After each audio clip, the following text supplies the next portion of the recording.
Oh, right. Whoops. Can you move me? Can I? No. Can you rename the group? No, no. I'm not the one who's in charge of this.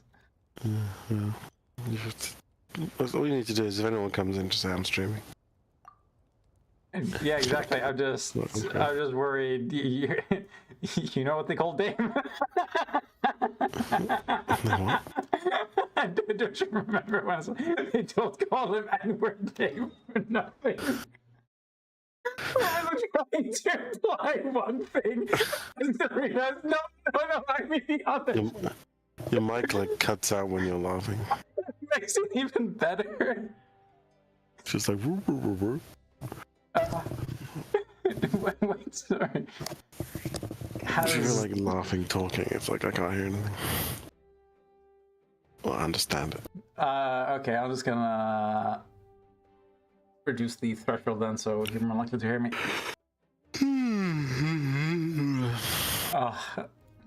But you heard what I said at least, right? Talking about Dave. Yeah. They don't call him N-word Dave for nothing. Like, yeah, you know what I mean. Yeah. Nothing weird about that phrasing at all.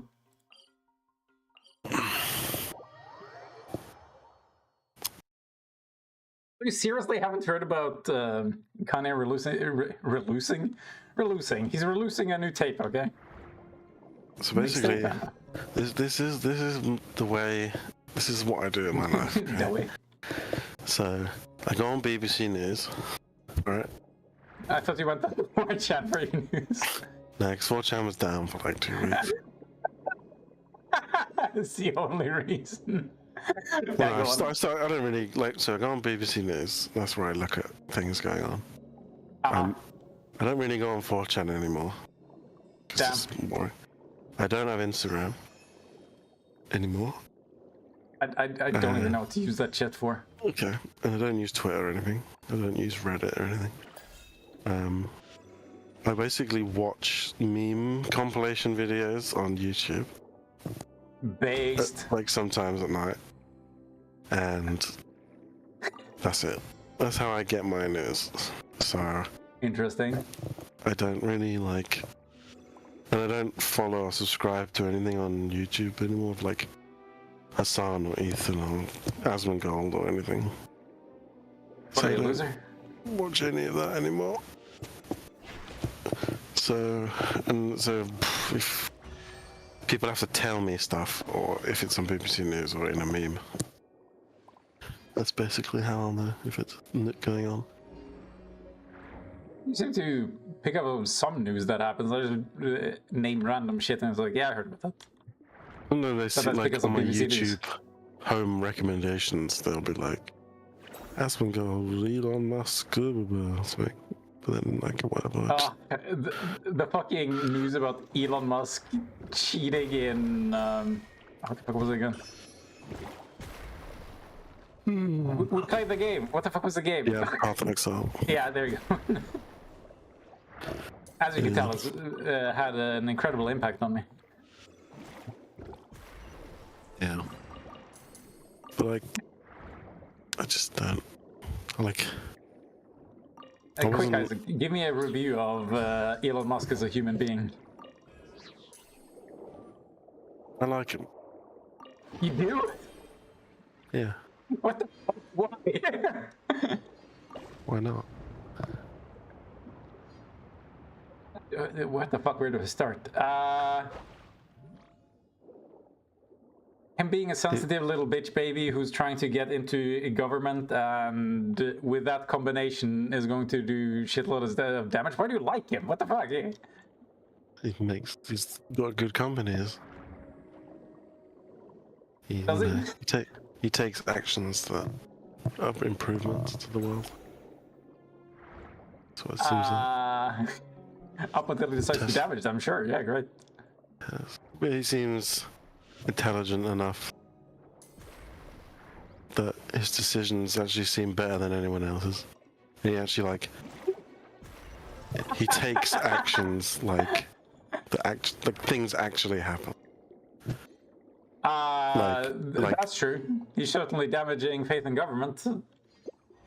Yeah, but then it's like the government did it. Like, have you seen the stuff with like the recent Doge thing?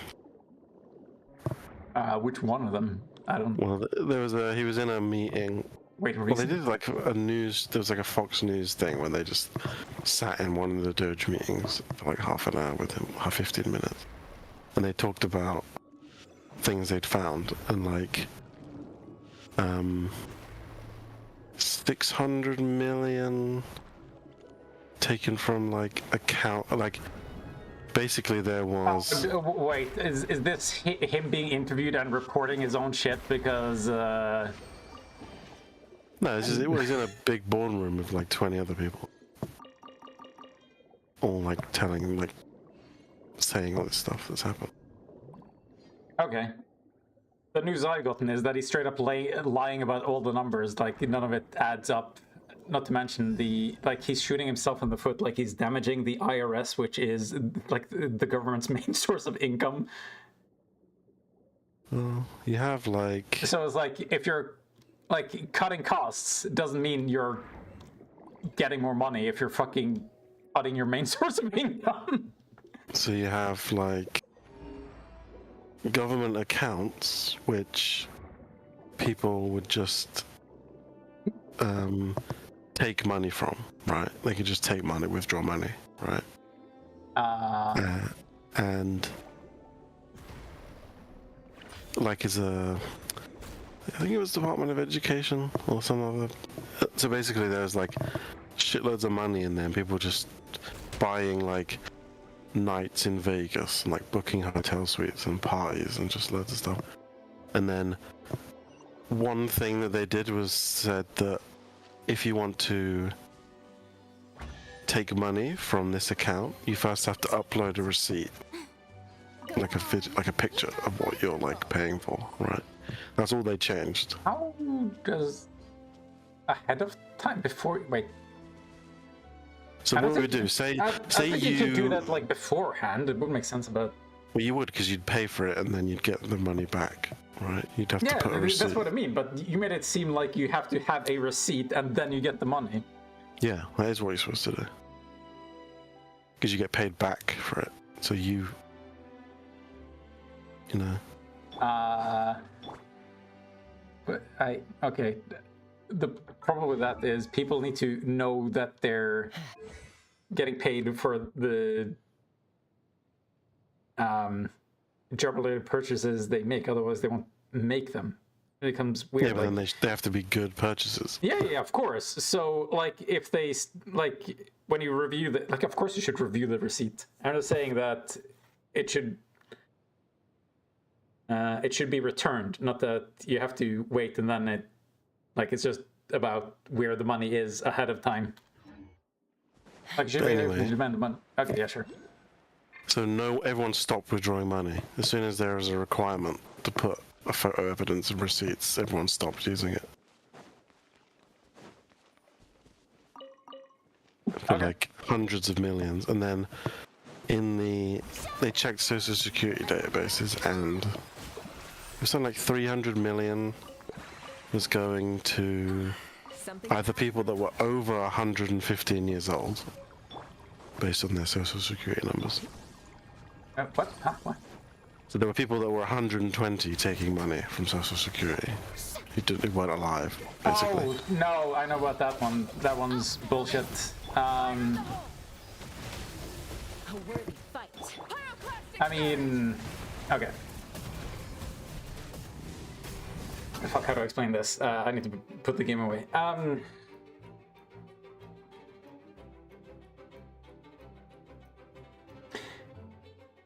It's possible that there have been cases of fraud like that, but where there's just like a single person like being unnoticed in the system, but talking generalities, they're like turning this into something that's a worthy achievement, but they're talking about, for example,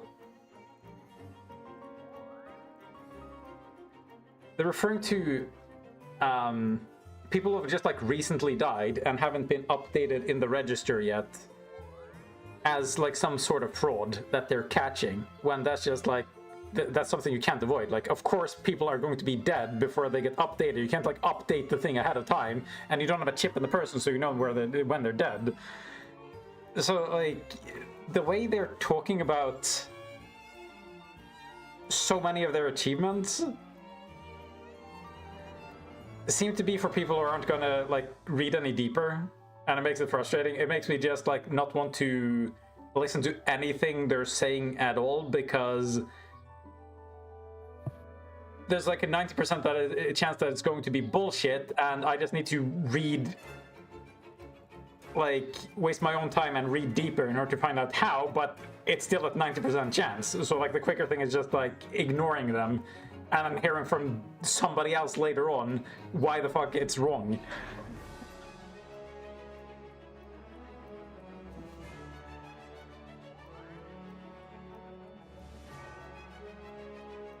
And I don't know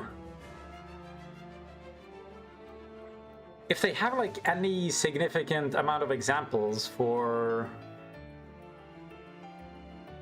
like the example you gave. Did they, like, is even that one correct? I don't fucking know. So they had people that were over 115, people that weren't born yet, and then people that were under 11 years old, all getting social security money sent to them. So someone who's like an account of a person that's existing but isn't born until the year 2136. And they're getting sent money. And then like 10-year-olds being sent money.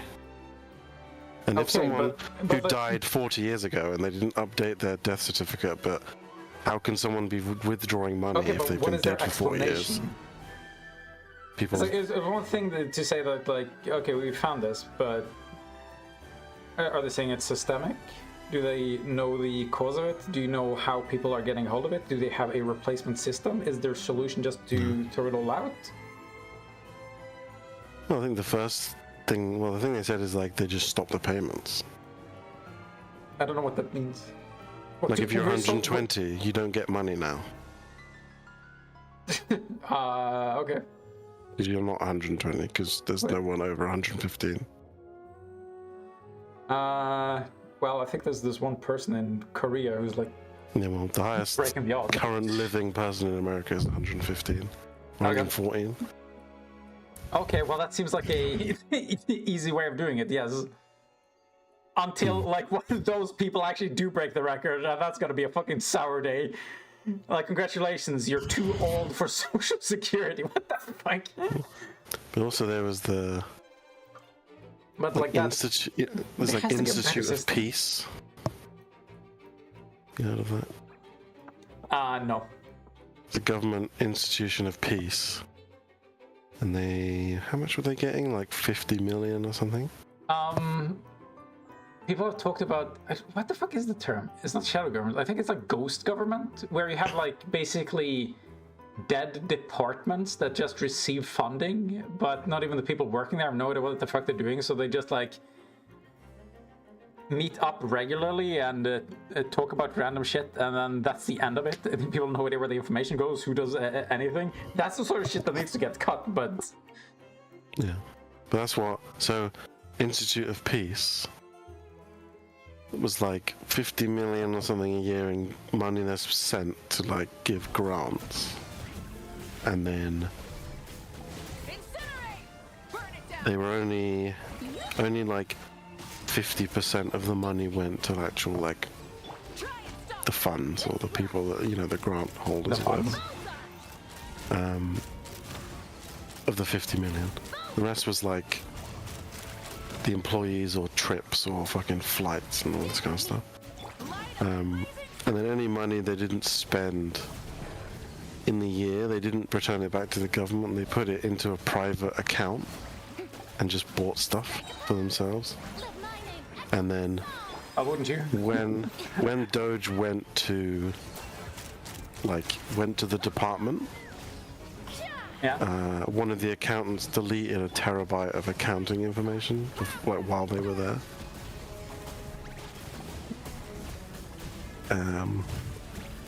So you have like shit like this.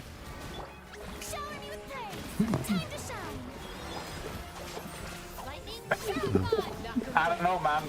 Doge is deleting a lot of data too that people are getting no insight on. But then I feel like it's just purely from like Elon has made Tesla and SpaceX and all these companies. So he's obviously intelligent and knows what he's doing. So he can't be worse than anyone else in government. Andy? Bold statement. Yeah. I can't imagine. I can't really see a problem. Like, you want someone intelligent in government.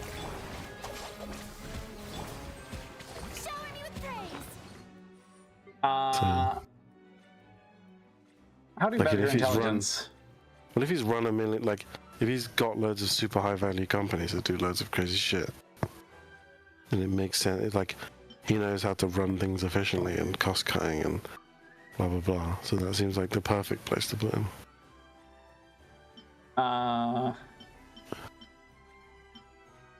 Okay, but are you calling him intelligent because of the success of the company? Well, yeah, like he runs and like owns the companies. Okay, how much of that is mitigated by the fact that he just had an insane amount of money versus how he's actually utilizing it? Well, how did he get the money? Mostly by hype and support, and because people dislike him now, he's no longer getting it. So let's see what happens to Tesla. Well, he was smart enough to get that much money and support, wasn't he? Well, he wasn't smart enough to keep it. Yeah, well. So,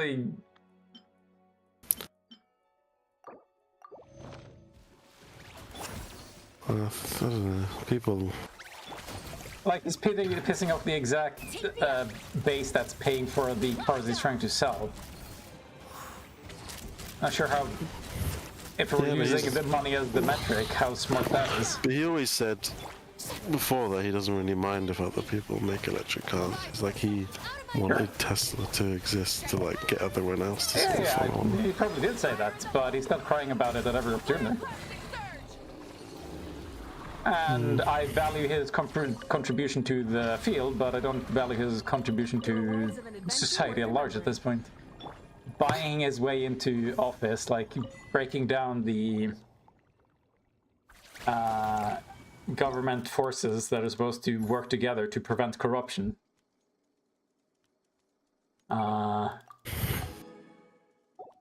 Yeah. Like, at the moment, but it's also so fucking frustrating because he's representing a party that is now going against every fucking value that they were supposed to have. So one of the tropes that conservatives have was this fucking, I don't know why this was the go-to metaphor, but it was, where if a conservative comes across a fence, they look at it and ask, okay, why is this fence here? Let's find out why this fence is here. Whereas a liberal will ask, why is this fence here? Let's get rid of it. Doge is getting rid of so many fucking fences. And rarely is there like a proper explanation ahead of time. It just happens and they have to take the word for it. And I'm pretty sure most of the information you're getting is like self-reporting, and I don't trust that shit. That is why you have departments that like have windows into other departments. So it's not the what the fuck is the term? Who watches the watchdogs, I think is the term. It's just like you can't trust people to self-govern in general, but people have apparently gotten so fucking frustrated with things being slow that they're now shooting themselves in the foot. And now you got fucking Trump with those tariffs. Like, people don't realize how good they actually had it. Like, the main issue was that money wasn't being properly redistributed because of greedy fucks, but they had a good baseline. They were really close, and now they're fucking it all up. They lack imagination if they really think that things couldn't get much worse.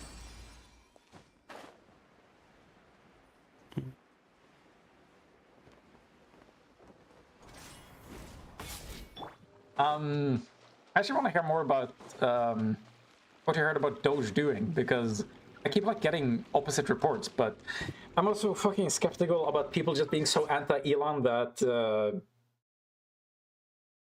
like I said, because I have to just do an uncomfortable amount of reading to this term diminish my potential bias. It just feels like too much fucking effort. And it's like the same argument I have when it comes to China. Like, it seems like a pretty bad state of affairs, but most of the information I'm getting are from people who are like anti-China, which means I don't fucking know if I can trust them either.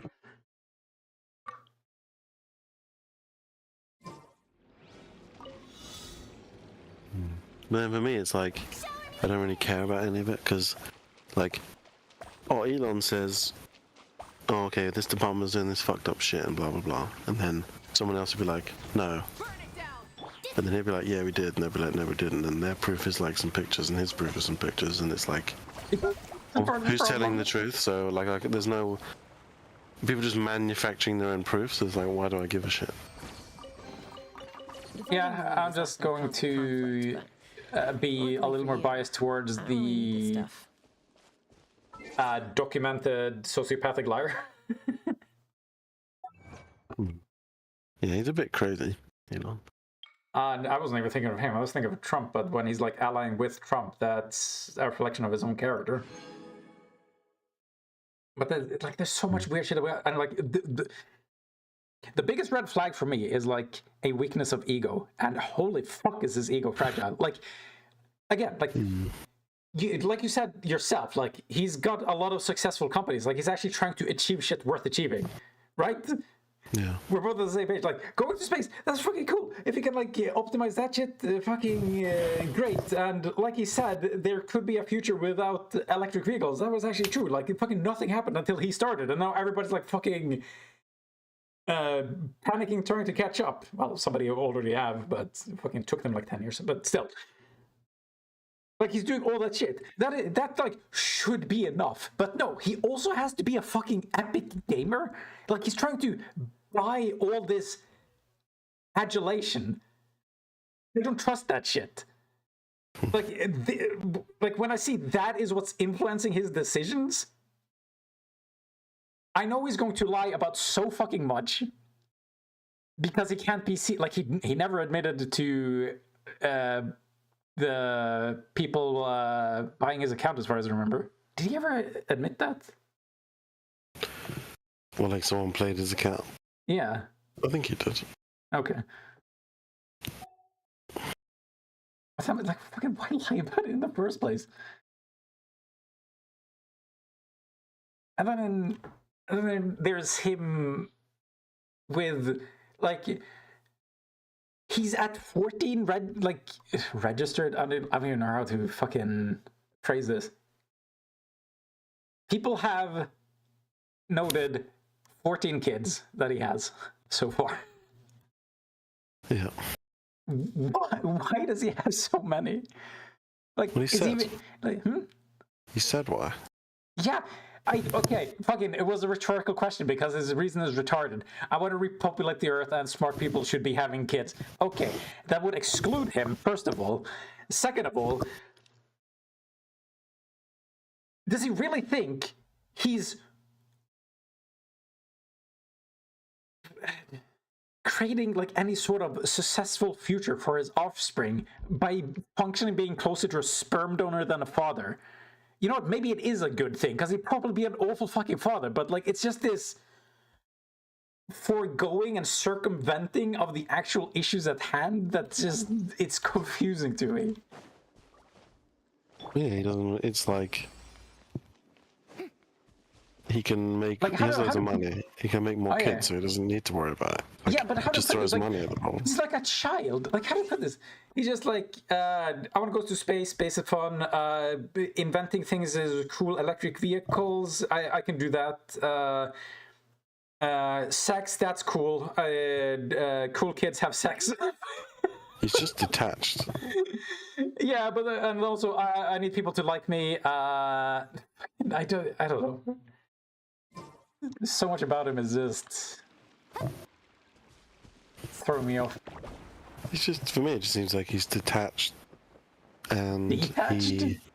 detached. Like, Because it seems attached to me. he doesn't need one kid to like be his like protege. You can just have like the kids aren't like the center of his life. He's like detached from it. Sure. Does that seem like a good idea? No, but well, maybe I don't know. He's operating, yeah, like more like a Okay. fucking emperor or something. I would just say sperm donor, because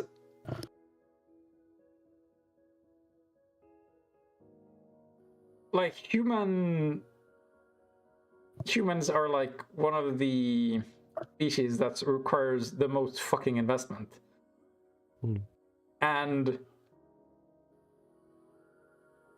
the investment makes one of the biggest fucking differences as to their success in the future.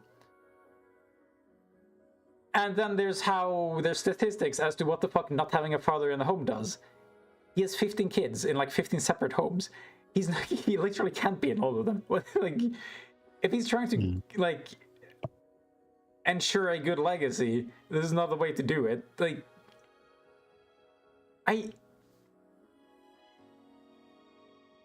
and can he seriously not know this? The thing is detached. He's like he's not interested in. Yeah, but that's what I mean. Like, at that point, it doesn't seem like his explanation is like, I want to repopulate the earth or whatever, or like make sure that there's like a good future with like smart people in it. Like, it's just like, I want to have sex. It honestly seems like the most. Yeah, but it seems like his main thing is like he does things because he can. Sure. Does that seem like a good way to navigate life? Depends. Really, because I think should is like sort of the operating question before action, but like, it's like he's just like doing stuff. It's like, say he has 15 kids, but he has shitloads of money, so all those kids are gonna have like a good upbringing in terms of like they're not monetarily, gonna sure. starve to death and blah blah blah. But then say you had a mum and a dad, but you lived in like a shithole and it was like the most poverty-stricken shit and like, everything's terrible. So the kid might grow up with nice parents, but then like malnourished and bad education. So then you could equally say that his kid is better off even without him than like a lot of other people's children. That depends. Like, somebody has to compensate for his absence. Otherwise, I think it can be as bad as, well, maybe not malnourishment, but like. Yeah, but they might have like the mum's side might have like grandparents or brothers, or she might get remarried and have stepfathers. Yeah, but we're talking like active involvement, and I don't think that's how things are usually done in America. I don't think they have that sense of community. You see him with his kids sometimes, like in the White House. Like you see him around with his kids. I don't know which ones. I gotta be honest, I'm not sure he even cares, or if he's using them as photo props. Like, maybe. That's what I mean. He's just detached from it. Yeah, but why would I don't? Okay. Again, like, is he trying to be a good dad, or is he trying to look like a good dad? Like, those are. It seems like a lot of his. It's like he seems to do things because they make sense. So, like, for example, gets rid of government departments and stops all these random payments and blah blah blah because it's like they shouldn't happen, right? It's like he wants to run the government like one of his businesses, like pure efficiency and like justify your job. Yeah, so does Trump, but he's like. I like how people say, "Oh, Art of the Deal is a fucking great businessman." He was a fucking awful businessman. Like he kept like this. That's why Trump wants Elon, because Elon's the best businessman in his mind, because he's the richest man in the world. Compensate for what the fuck Trump is failing on. Like, I heard that he's trying to open like 4 different casinos, which people have said like you have to like basically try to lose money at, and like I think he hasn't successfully kept a single one. I don't fucking. I'm confused. I'm genuinely confused. Maybe we should read more up on it because I don't understand what the fuck is even involved. I'm wondering if some of them didn't even like get built. That's part of the problem. He didn't even get to the part where they even were open. Don't know. Me neither. I remember even seeing like a fucking documentary on Trump. I don't know. But then I don't really pay attention to America anymore. But Isaac, how else are you supposed to be entertained? What have you seen recently what happened in the UK? You want to be more specific? Just like the local elections like a few days ago. Fuck, I think I heard about that, but So basically you have in the UK you have like Labour and Conservative. Like Labour is like Democrats and Conservative is Republicans, like in a broad sense. sure. But then you slowly, basically, because the Conservatives like fucked everything up for so long and caused loads of problems, they got voted out. So you've got a Labour government now. But the Conservative Party, everyone thinks they're just shit. Even the Conservative supporters think they're shit, right? Like they're not they're not right enough, like right-leaning enough. So what's basically happened is that everyone that doesn't want to go to like Labour, but no, like everyone's leaving Conservatives basically.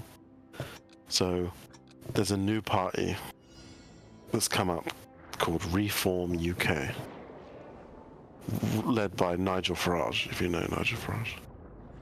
Wait, wasn't he running early as well? Wait. Yeah, I've heard the name before, but wasn't he already running? Well, he tried. You know, he's never been an MP. He's always like tried to be. Okay. I think he was part of like European Parliament or something. I think. I don't know. Okay. So basically, in the last election, Reform UK got 4 MPs or something. So a new party, but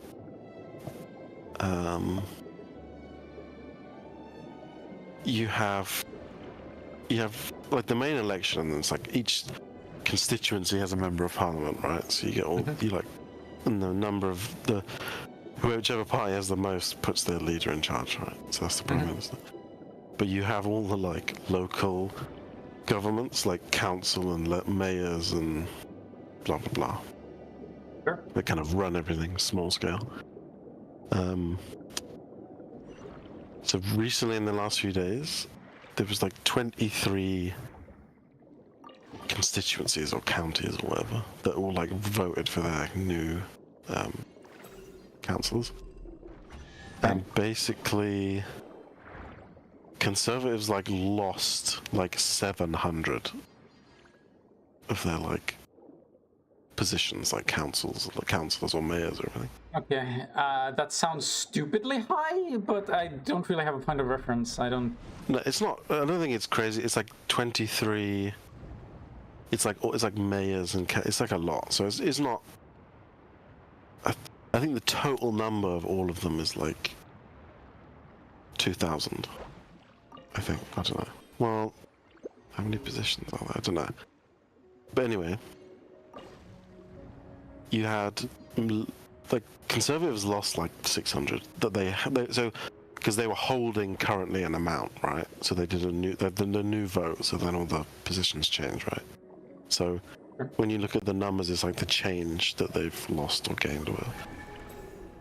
So Labour lost like 120 or something, because even though they're in government now, people are kind of, some of the changes are good, some are not, and then they're a bit like, all the Conservatives don't like them still because they're Labour and they're more left-leaning. But they don't. The Labour people that don't want to vote for Conservatives because they're seen as like stupid and like inept now. True. So basically, Reform UK, that the new sort of more right-leaning party. Oh, it's a They newly got- formed party. Yes, in the last few years, it's like really new. But a lot of And this they're sort of gaining ground. yeah, so they gained like 700. So Okay. all of the How common is that in the UK?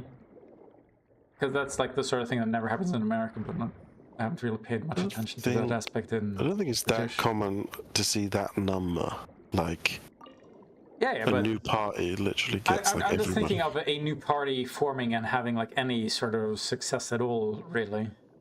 No, because Nigel Farage has been around for ages because he's been in like, there's other parties he's tried to like start, like UKIP and all these other ones, UK Independence and whatever. So like there's this kind of, but then you have this issue of like whatever party he's in or whatever party that sort of It's guaranteed to win. is that sort of like right-leaning party that's more right-leaning than the Conservatives have the impression of like racist and like far right and all that stuff. The Sons of Albion. Yeah. So basically, what happened? All the out of all the 23 constituencies, there must have been like 1,000, 2,000 positions. Okay. Like Labour lost loads, 100 and something. Conservatives lost like most of theirs, like 700, and then Reform took all of them basically. And Well, there's how does that make another you feel? party called Liberal Democrats, which is like called the Libs. yeah, they're like the Libs are like kind of I don't know, they're like Based and leftish. red-pilled. They're like left-ish leaning, but they're like alternative to Labour, but not too different. Part of the problem is I've been like fucking brain rotted by American politics. So like, what's considered left in Britain compared to yeah. America is Like they're more left than conservatives. Somewhere in around. America. It's somewhere in the world there's somebody who's more left than that. And so Thanks to they've those. actually gained some because people that didn't like Labour anymore, but didn't like the right-leaning parties, went to the Liberal Democrat, like the other party. So you've had this like shift away from the main two big parties that have always been around. Do you see that as a good thing? I think basically similar to a lot of other countries in Europe, everyone's fed up with the like white people are racist. We have to allow immigration, and like no one wants to say the bad word that we don't want fucking rapists from Afghanistan coming here. Yeah, honestly, the problem is Also- this shouldn't. And this, how to put this? Again, burn the internet. Like the problem is you can't have this sort of discourse half-assed because you have people on either side making either side look bad, and everybody seems fucking retarded and extreme. It's true. You need to be able to have these conversations. But also, you can't have these conversations be done by people who just fucking fucking spout out the N-word or like immediately call you a bigot, idiot, inbred retard as soon as you say you don't understand a trans person or whatever the fuck. Like, Yeah. So basically, it's basically everyone's getting fed up of like you have to be told what to say and to like you're not allowed nobody to does say that, you but- don't like immigration, you don't like being like pushed trans agendas, and you don't like. Well, recently something else happened where the government has kill the man. what was it? So there was like, what exactly was it? There's like law. Lord like of the the- Rings. They've basically specifically defined legally what a woman is, right? So in some like bills and things, and you know, like acts. Okay, I was hoping they would have like the sex gender distinction so that people could actually have conversations about trans people. So, well, in the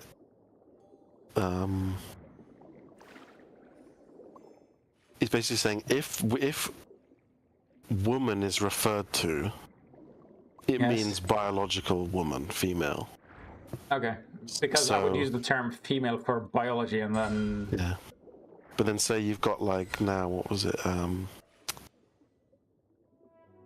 lot of the other big organizations like FIFA, like the football one. yeah, And like all these, they're like, okay, we're not letting trans people play in women's football that's a because conversation I wish they'd actually had fucking ages ago instead of letting it escalate the way it did. yeah. But basically, what's happened is because the government has like legally defined it. Yeah, they have to follow it. The organizations can and just like have to sort of. Well, FIFA, is that international Yeah. or is it actually like under British law? How does it operate? Don't know. It's kind of weird. It's like not sure exactly. Oh, Or like, well, you have like say like the British football like Champions League, all these leagues, right? That are like run in England. yeah. But then because all the best football players in the world play for British teams, because that's where all the money is, for like the big football matches. Damn right. So like, yeah. But then like, so the head of Labour, the Prime Minister, said that Mr. Labour himself. like women are biological women. You know what I mean? Like he's said that's why he's like. Yeah. I think the supports that problem is position. that people don't care about exceptions, and the exceptions basically, as much as people would hate this phrasing, sex, like even the biology is a fucking spectrum. You straight up have forms of hermaphroditism where you have people with XX chromosomes and a fucking dick, and XY chromosomes and a vagina, like, because genetics are a blueprint, but it doesn't mean that you actually get the thing that it's supposed to result in. But because people for some reason get so extremely heated and uncomfortable with those what do we call them? Gray areas? It just escalates to this point where people will become extremists and then the fucking government has to get involved in great definitions. Jesus Christ. Yep. Yeah.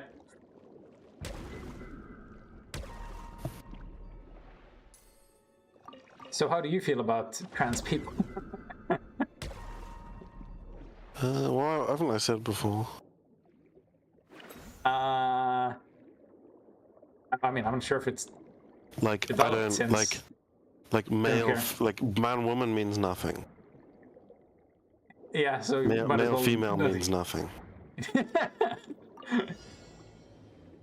It's like hi. It's like, well, you don't need to tell me that you're a trans person because it doesn't give me any information about you.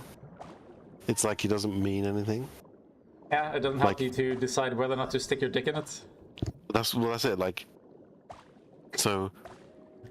I generally think that's what most people care about and why they get that's tickled all that's personally. important. It's like, do you have a penis or a vagina?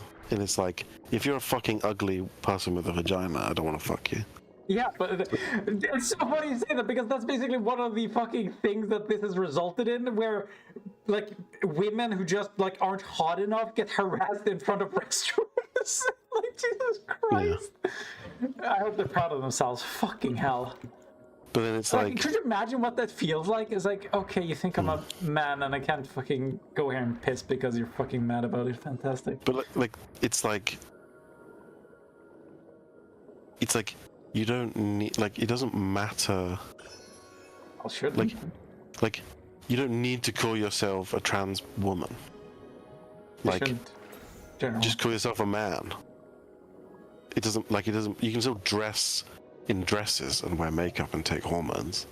Well, it starts mattering once you get into medical fields. Like, you don't That's want why, people. like- Yeah, that's why you have. That's why I said the sex-gender distinction, because Yeah. one's biological, the other is. But like, Yeah. gender's not real. It's like it's a fucking social blah blah blah whatever. So, okay, the thing is, a lot of social constructs we absolutely treat as real, and we don't even pretend Right, otherwise. yeah. Fucking money is technically a social construct, but Right, so good it's luck trying to fight that. but then sex is a reality. But then if you're like, if someone walks up to me and says, like a stranger, and they say, "I'm a trans woman." Yeah. So what like, oh, do you like flowers then? And you like pretty dresses? And you like baking cakes? Yes! Because you're a woman. It's like, You see, no. you get it. So Yeah. like, so the whole point of the labels is to like give information, but the labels give no information anymore because you're like, the assumptions are just usually wrong anyway.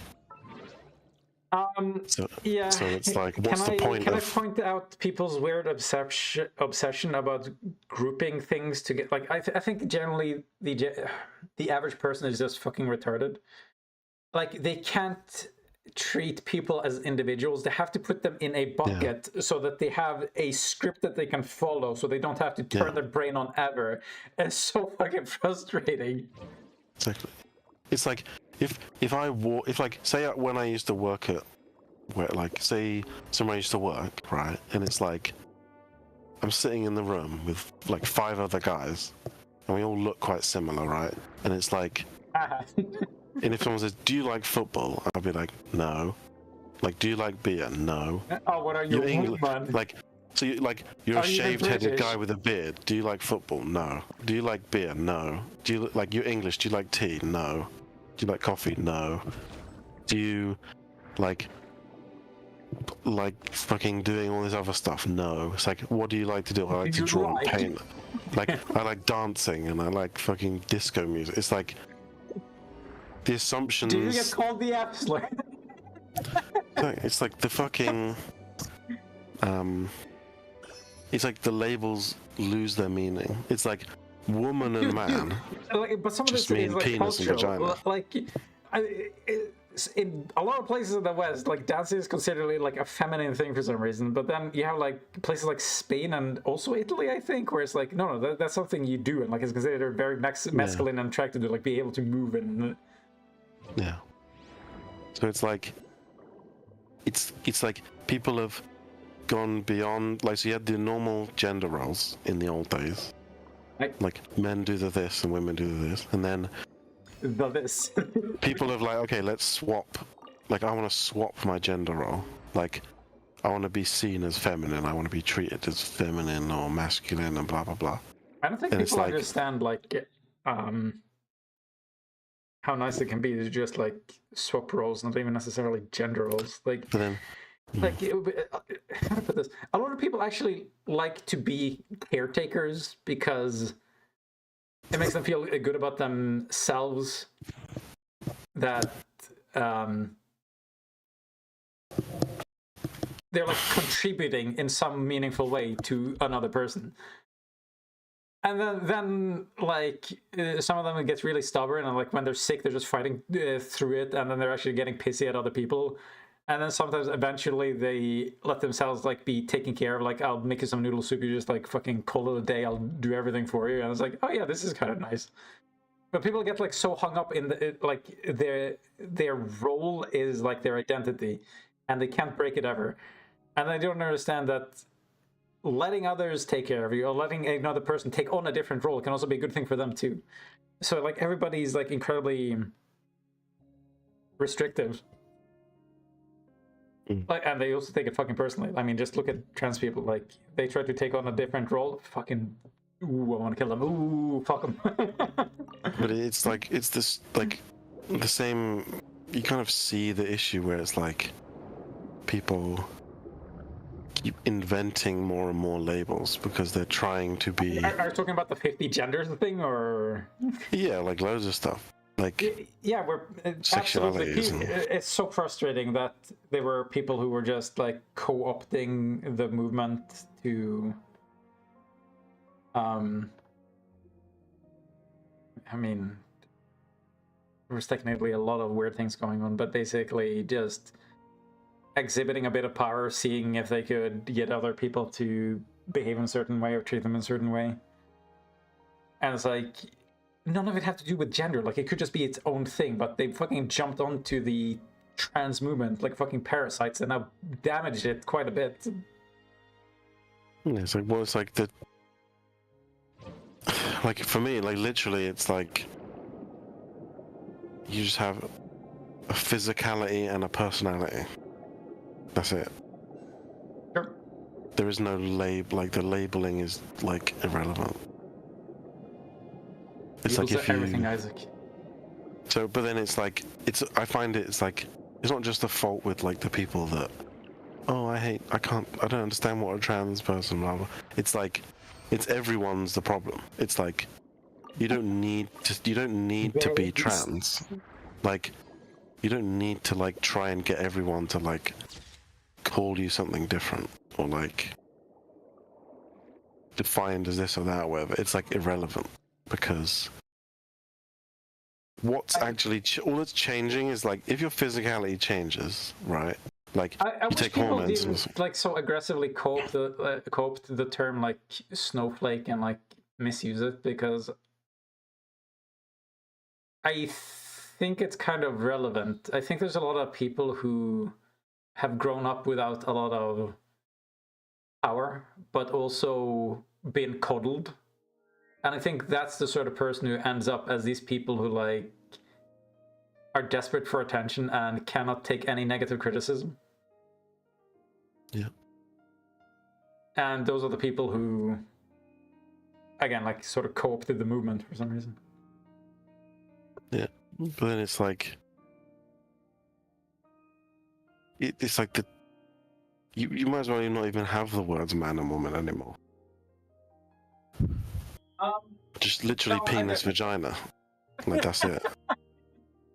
No, I think there's things associated with masculinity and femininity that people now are converging towards again, because people have been sort of pressured out of them.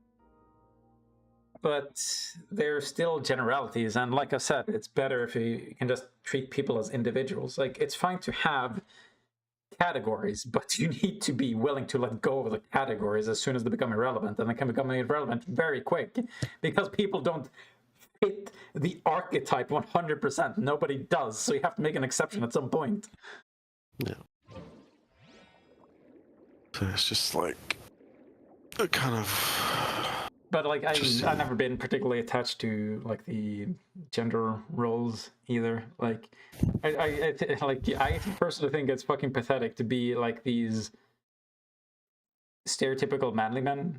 Like having responsibility and being assertive, these are actual positive archetypes or characteristics of the archetype. But like being like, oh, you have to fucking drink beer because that's what expected of you, and just eat a bunch of red meat until you die early, and fucking wear a white beater that's stained because you can't fucking wash clothes because you're a fucking retard. All like that sort of shit is like embarrassing to see be embraced, but yeah. Yeah. So it's like. But also, a lot of people apparently are just raised that way. Like, it was... My dad has this story that was really funny where him and his sister came home after being to a party and were just, like, home incredibly late. And when he got home, he had nothing to worry about because his bed had been made. But his sister's bed hadn't been made, and his sister was just like, what the fuck? Why would you make his bed and not mine? He's like, he's a man, he can't do that. So she was like, fucking, I'm coming late, it would be nice. Like, Jesus fucking Christ, the reasoning just really got to her. But technically it was an insult towards my dad. Like, nah, he's a fucking retard, he wouldn't be able to make his bed. Are you kidding me? Look at him. Yeah. But like these different expectations are just funny sometimes. Yeah. It's just people kind of, I don't know, caring about being able to define themselves. I think that's pretty natural though. Like a lot of people okay, I do understand the categories things more now. A lot of people need like labels in order to make sense of things. For example, people with different issues and struggles, when they finally go to a therapist and it's like, oh yeah, of course you're struggling, you have ADD, and it's like, oh fucking hell, okay, that makes sense. And because they now have an answer, there's no longer any uncertainty. Like, everything is clear. Like, you can put past all the other things you were considering. You have ADHD, you can do something now. You don't waste your time with the other shit. You fucking try different medicines, you fucking start these protocols, you try to follow them as best you can, you'll see some improvement, most likely.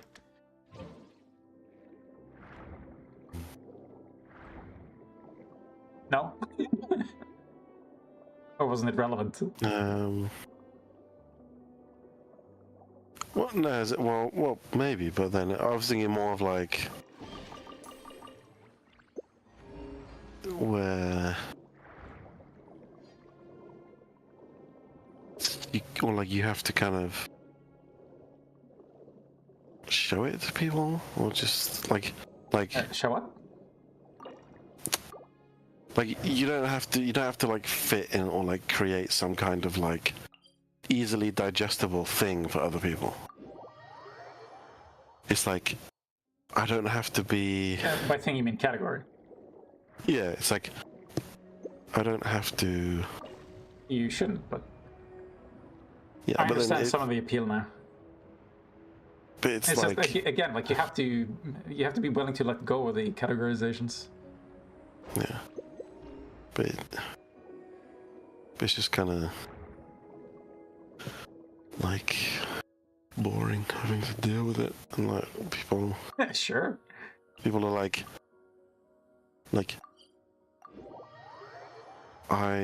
I'm like the next step beyond like where people Human are. evolution.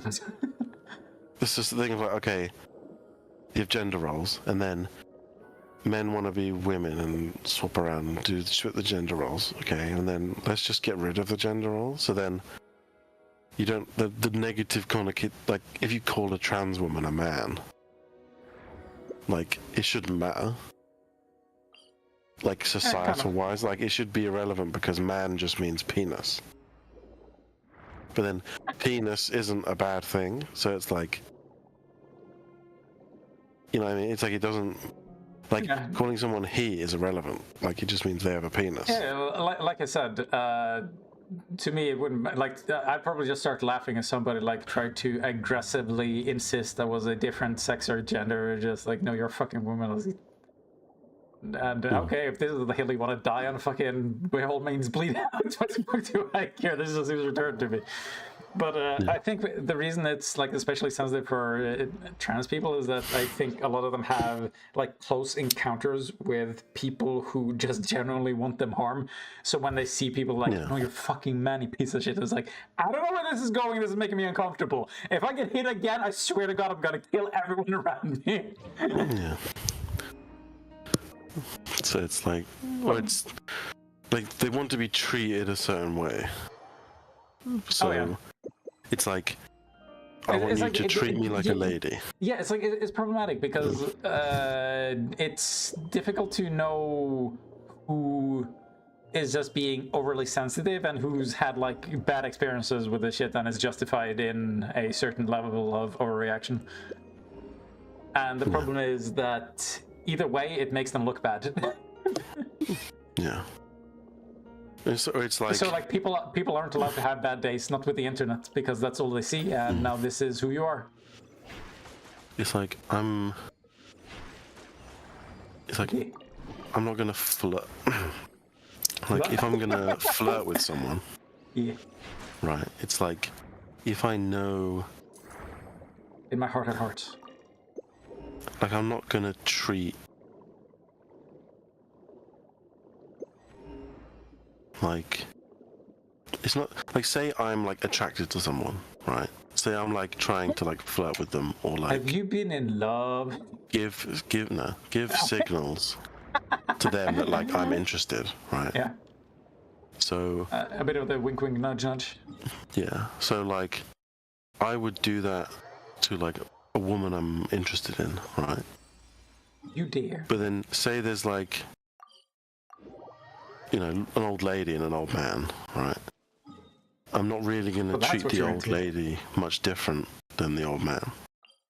I Sure, don't no. think. Like, I'm not really going to be more like, let me hold the door for you, madam. Like, I don't fucking...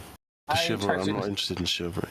Like if I know, or if I think somebody's going to head in the same direction for me, I always hold the door. Like I've never understood this fucking gender split thing. Yeah, like I don't like alter my real, like the reason I might Dude, alter my behavior. I think this is actually just funny to do.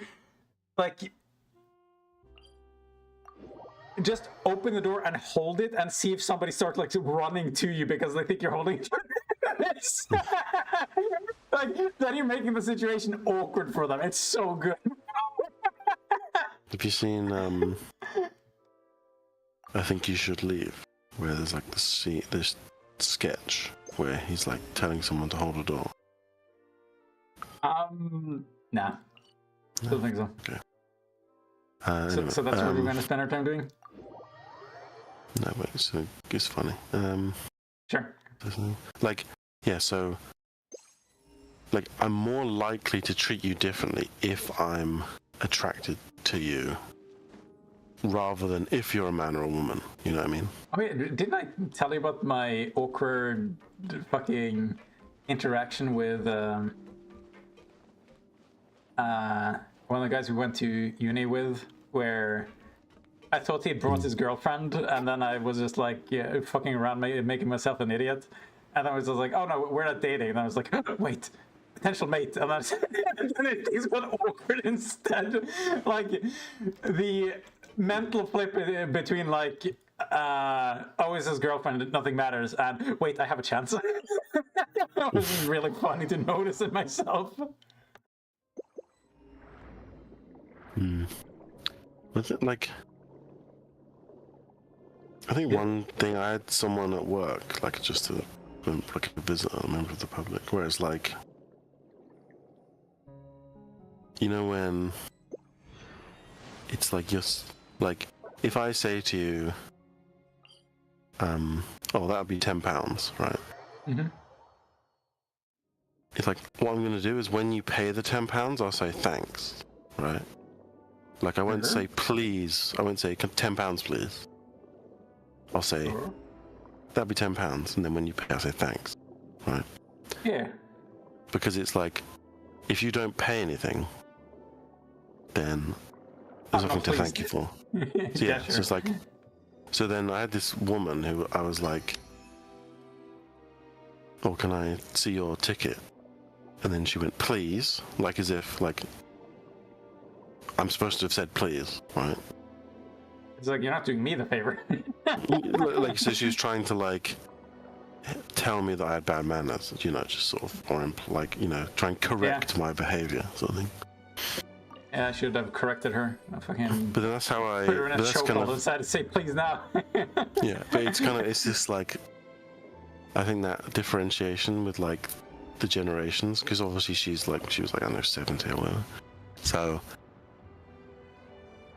it was more used to, it was like, it was just men would treat all women in a certain way, right? More commonly. But then it's like, how I see things now is it's like, I don't care what you are. It's like, there's a level of treatment I give everybody. So it's like, I'm not gonna, you know. You should have just fucked around, like, gotten down on one knee and be like, me lady, if I could procure thy tickets. Yeah. You know, I can't barely remember what she looks like. Wow, rude. How could you, Isaac? I'm sure she thinks about you every day. Yeah. That's what I mean. It's like, I don't... That's kind of how I see it, though. It's like, I've like... Removed humanity. that idea, yeah, of like...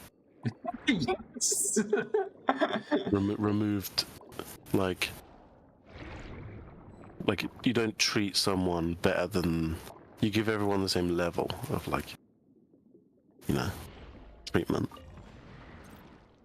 And then it's like, to my own standards. So it's like, I'll thank you after this good thing has happened. It's like, I won't be like, please, and thank you. Oh, that'd be £10, please, thank you. Like, and they haven't done anything yet. But then that kind of feels sort of how. I'll probably just say please anyway. Yeah. But then for me, if I'm talking a lot at work and saying the same things over and over and over and over, it's like the less I can speak, the better. Oh yeah. So like streamlining it. That'd be £10. Oh yeah. I should just say ticket. No please or anything, just ticket. Or you just up the inflection at the end, so that'd be £10. So it sounds nicer. That'd be £10. So you're like being nice, but not having to say please. And we're like, listen here, you old bag, give me your money. Yeah. And then it's kind of like, or it's like if stick up your ass. Say I'm, at the end, like I'm at the front of one of the, exhibitions, and I have to like check people coming in for like valid tickets and stuff. Like, if it's a nice old lady, but she's come with the wrong ticket, it's not like, oh, it's fine, you can go in, madam. I won't be like that. I'll just be like, you're too hardcore for me. I think, how could you ruin this movie? It's not hardcore. It's just the basic. This is the basic thing. It's like, do you have a ticket? Yeah, you're denying them their basic humanity, Isaac, by not saying please. But it's also a way of educating. What? So like, the ticket's incorrect. It's like, yes. Well, you've done something wrong, so you need to go and fix it. So in the future, now you'll make less mistakes because you've learned from your mistake.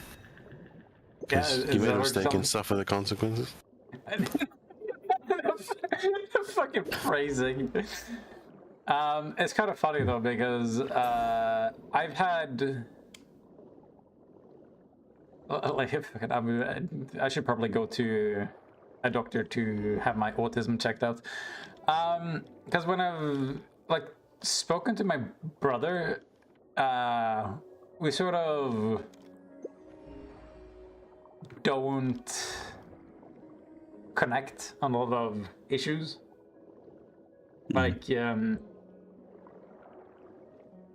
when he's asked me to do things for him, he does this fucking yada yada rant shit where it's like, I don't really have time. I've been and neither does my girlfriend. It's like things have sort of like lined up, and I was like, why are you telling me this? And it's like, I thought I owe you an explanation. It's like, I don't even know what you want.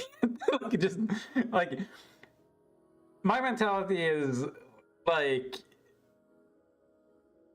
give me all the information that I need, and if I also need like a fucking explanation on top of that, an emotional explanation and justification, you can give me that after the fact, but I don't need it. Like, I'm fine helping. I'm assuming you're not trying to waste my time generally. I'm assuming you're a good enough person to like not inconvenience me for no goddamn reason.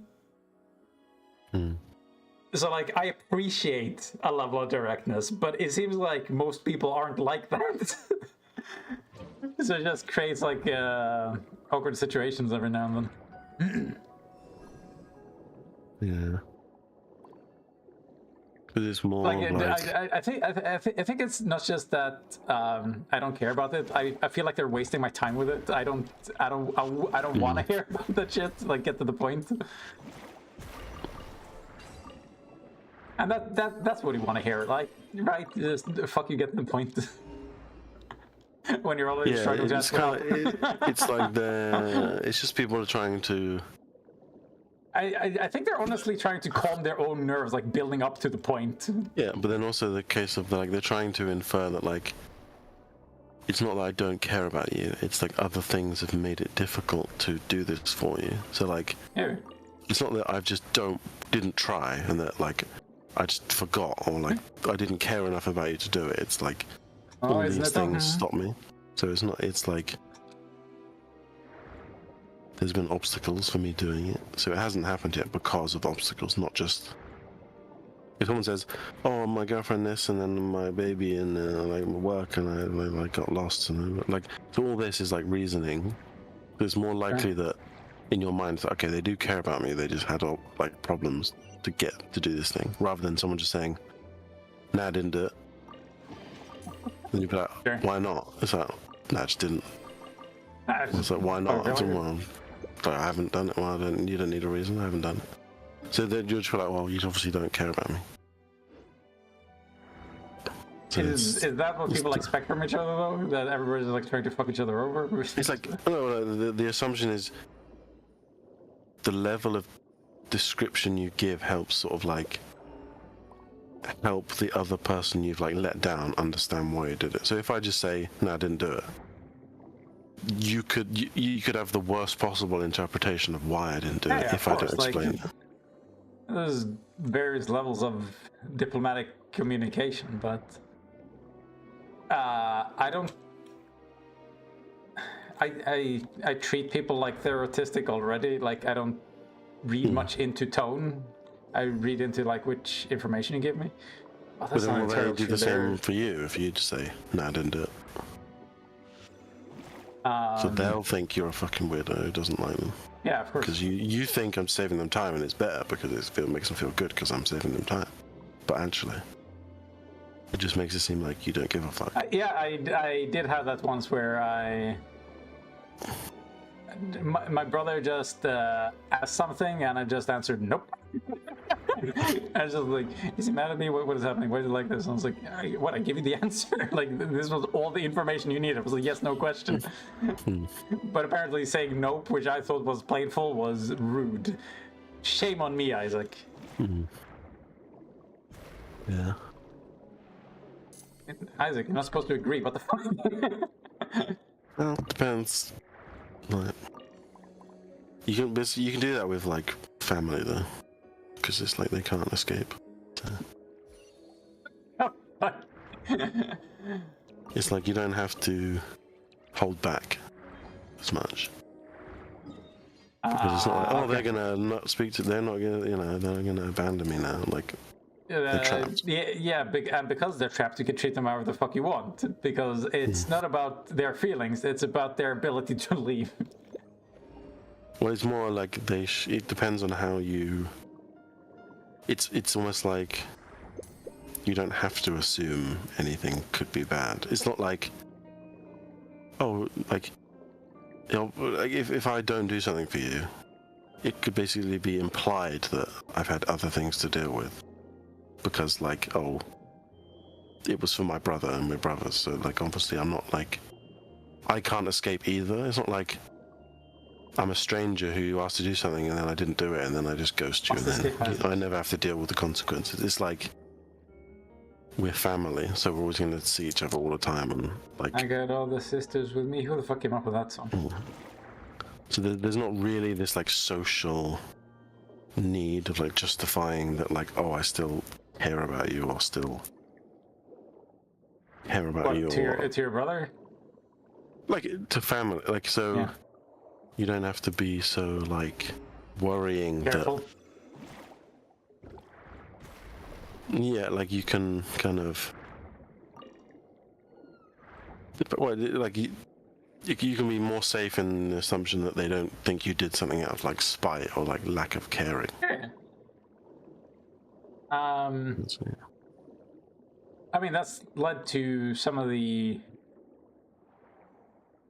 weirder interactions I've had with people where they like assumed some intent on my part, and I was just like, I'm sorry, have we not known each other long enough for that to be a foregone conclusion that I'm not like this? What the fuck? Yeah. I've had that. That's why I had it work. I think I probably told you about it. But like, yeah, like I think it was like, what was it? Yeah, that one. I was like, like a manager said, like, you should apply for this job. Like, you'd be good at it. And like sent me a link. Like, you should apply. Like, this could be a good job you're interested in. Like, just out of the blue. And then I was talking to someone else in the same team as me. And then they were like, why didn't they send the link to me as well? Right? Like, why didn't that manager think I would be good for that job, right? Yeah. And then Oh wait, yeah, I think you did mention this. Yeah, and it was something like they thought that. You'd be too good. Yeah, like they. It was something like they thought that.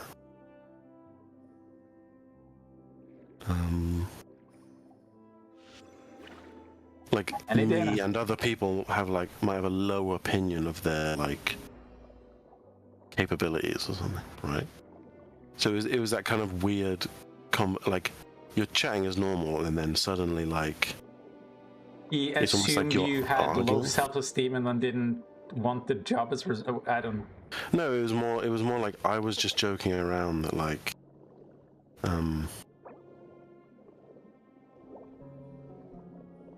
Yeah. oh, she sent it to me and not to you, right? Like, oh, so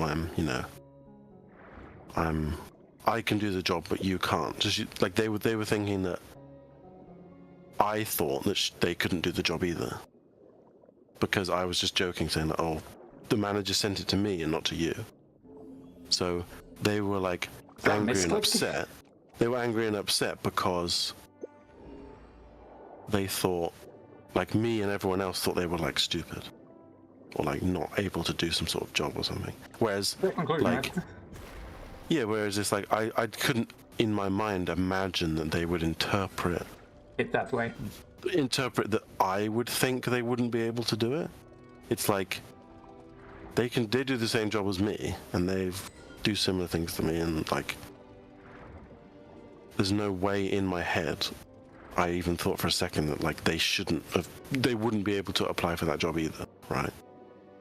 Yeah. But then they sort of interpreted me like my joking around about it as like my opinion Did you just of them. fuck up the sending? Yeah. What? No, it's like it was like then that manager only sent it to me and no one else. Okay, but it was like it supposed to be something with this? No. Okay.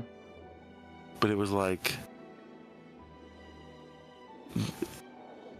it was more to do with like it was odd that they somehow thought that I thought they might be stupid as well, when I thought we'd known each other long enough that like there's no way they could interpret anything I say as like thinking they're dumb or couldn't do something or like weren't capable or something. Like, yeah, those are the most awkward situations. Yeah, it's just weird. Whereas like you thought I was actually being like mean to you, or actually think you're like stupid or like not capable of it or something,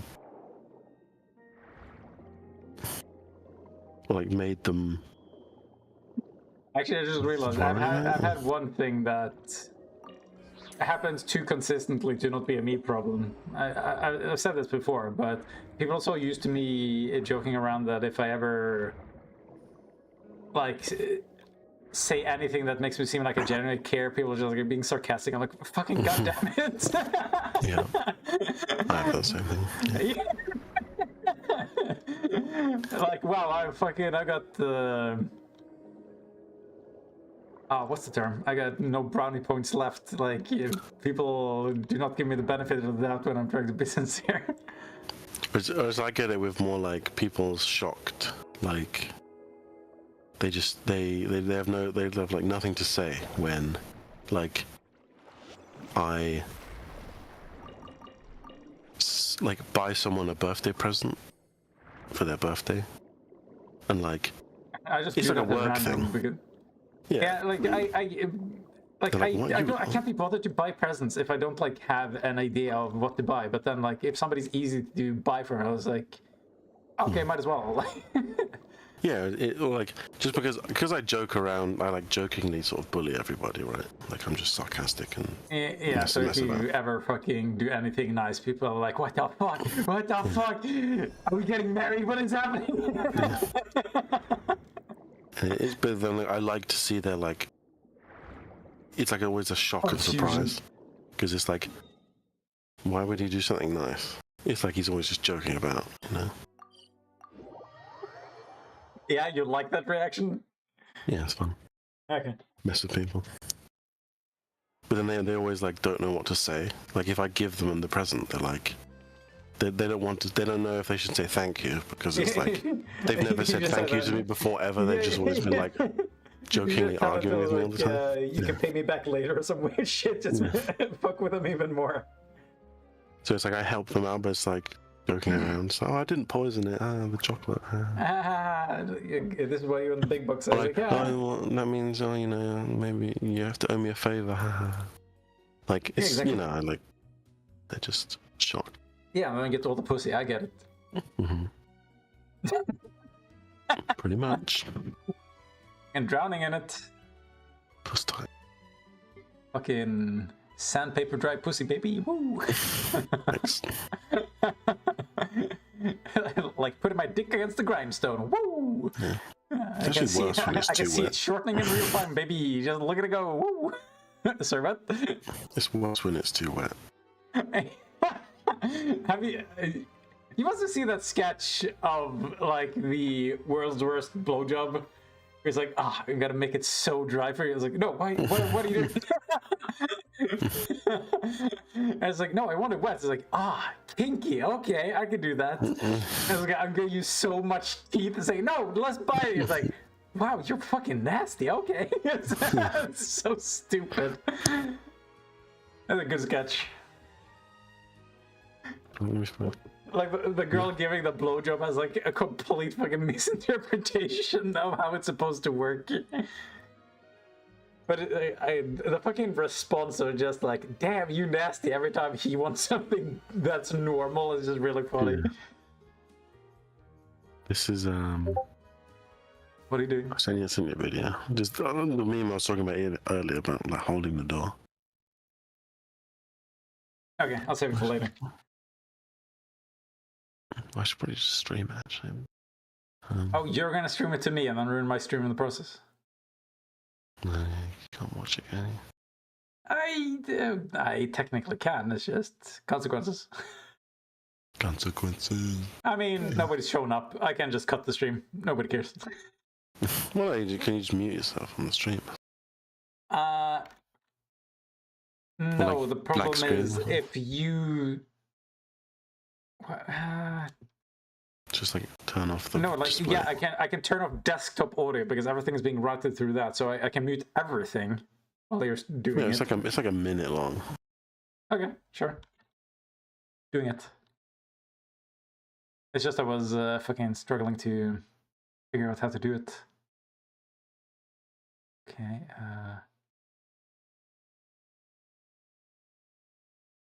what you Stevie? Wow, Isaac, I heard fucking you're so lucky I'm muted. Jeez, dude, that fucking bounced around the room. It has like it had okay, it had like 50 layers of reverb. That was nuts. Yes, I'm looking at it. There's a fucking circle spinning. There's no audio. Okay, I have it at 200%. I hope that's...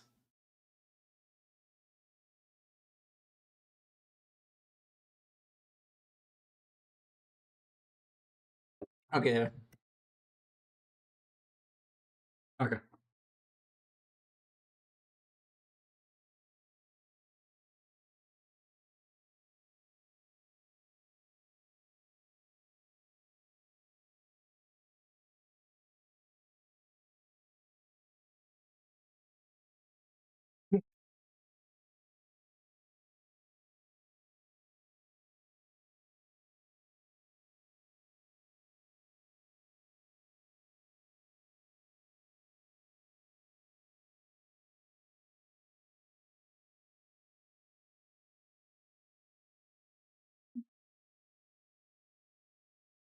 This looks funny.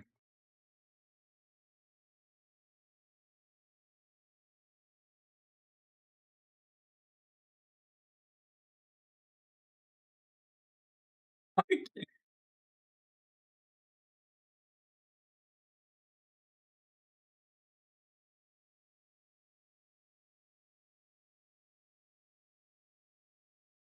have to...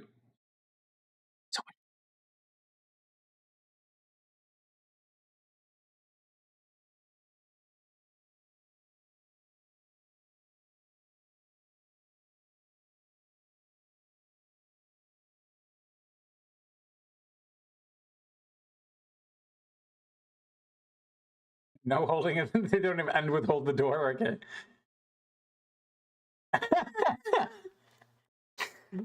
You really like that show, huh? Big fan? Hmm?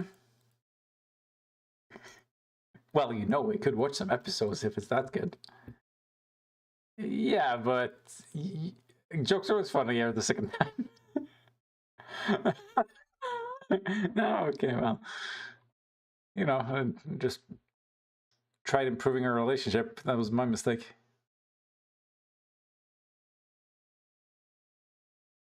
I don't think I ever have. Like literally ever.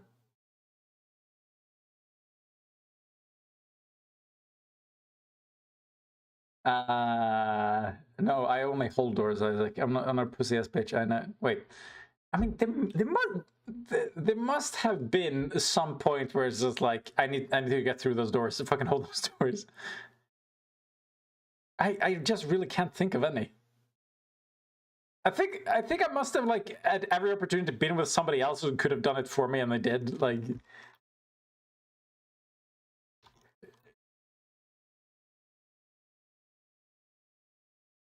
yes,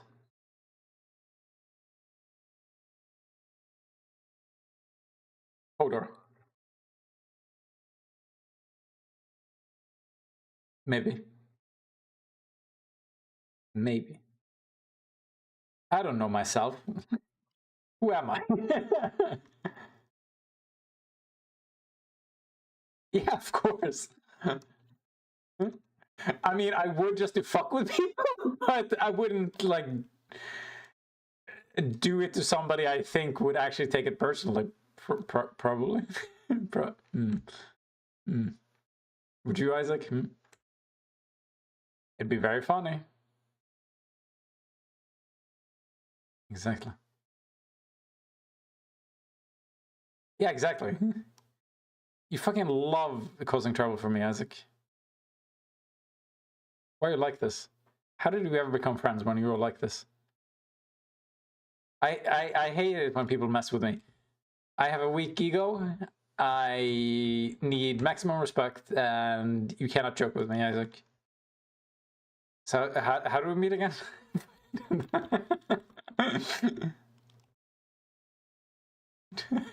A trickery or trick or treat. You showed up during Halloween. Yeah, exactly. An epic prank. Dude, I got you good.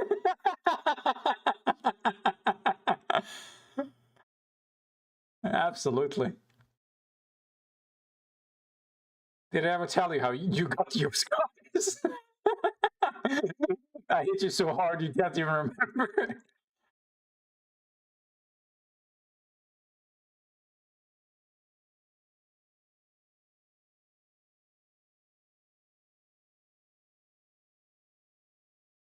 In case they enjoyed the razor blade so much, it's still in them.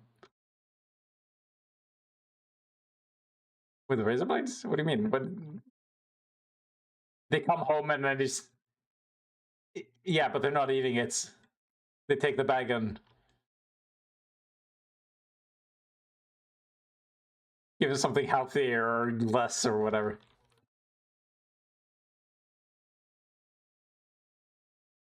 Damn. That's cold, dude. Damn. What's wrong with parents these days? Just so they know their place. Just so they know who's boss. Oh, okay. Yeah, that makes sense. Wait, you mean their parents would care about the kids? Oh, fuck, Isaac. She's back. She's back, Isaac. We can't ignore the fact that cute no bad OV always rickroll you. What? You need me. It's official. You gone mad. But also, with Isaac, what? There, you caught up on the dialogue now. I also don't know with Isaac what. Would you, Isaac? Yeah, exactly. I know you and Isaac are close and all, but hallucinating him is a bit much when you say, yeah, I'm just really good at voiceover. This is still me. You haunt my nightmares? You're pulling some Freddy Krueger shit? Isaac, wait a second. You basically dressed up in bondage. You also have a claw. Scratch your face slightly like Freddy Krueger. Lick the ends. Huh? Okay, well, you can attach claws to that. Oh wait, attach scissors and then it's cosplay. Isaac, I've never gone ever.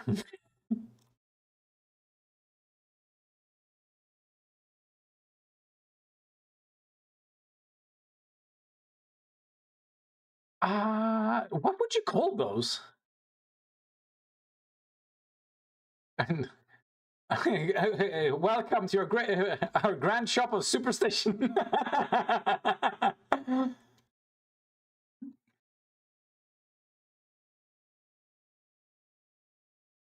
Full length pink. What the fuck? I don't even. What the? Are you talking about the Chinese finger trap? What the fuck are you saying? The thing you're describing. Finger armor. I am not familiar, and you're scaring me, Isaac. Please stop. It's like Deckard Cain. What are you saying? Fucking finger armor.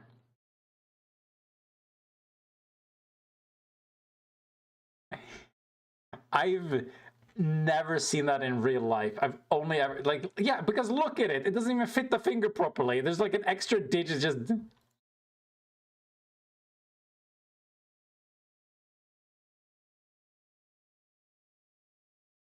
This is like...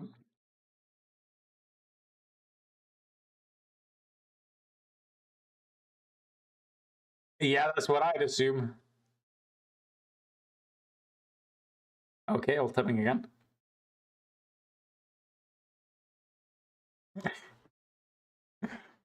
Yeah. This looks like something out of a Dungeons and Dragons shop.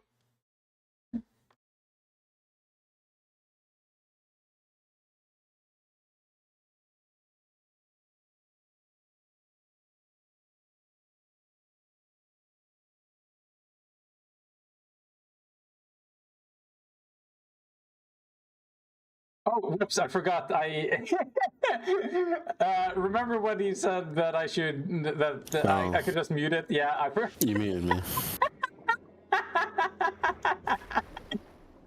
No. Oops. So she only has one half of the conversation. Yeah, that would be weird, wouldn't it? Good. She doesn't deserve to hear me. So yeah, there's like a bunch of dungeons and wait, like old spit, like those shops. My mum. People, it's because it was like a lot of women are into fucking like star signs and crystals. Yeah, astrology. Yeah. Astrology bullshit. So like that type of person. Fucking freak. Yeah. Yeah. Okay.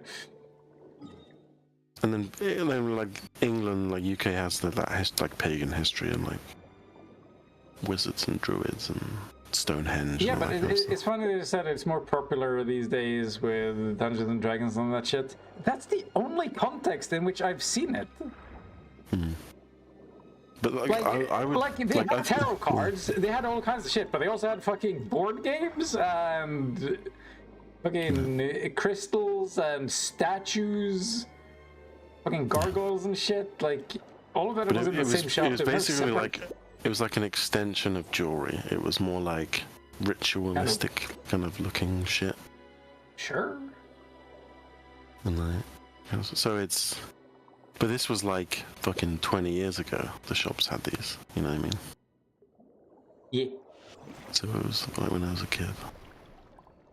So When like, I was a boy, I was a very boy. I was a very boy, the boy. Exactly. How the fuck does the song go? You invented it, I don't know. Oh, when I was 17, it was a very good year. It's weird. But yeah. Oh, sorry, did I completely ruin the flow? I think I might have. Pagan bullshit. Pagan Magic bullshit. Love that shit.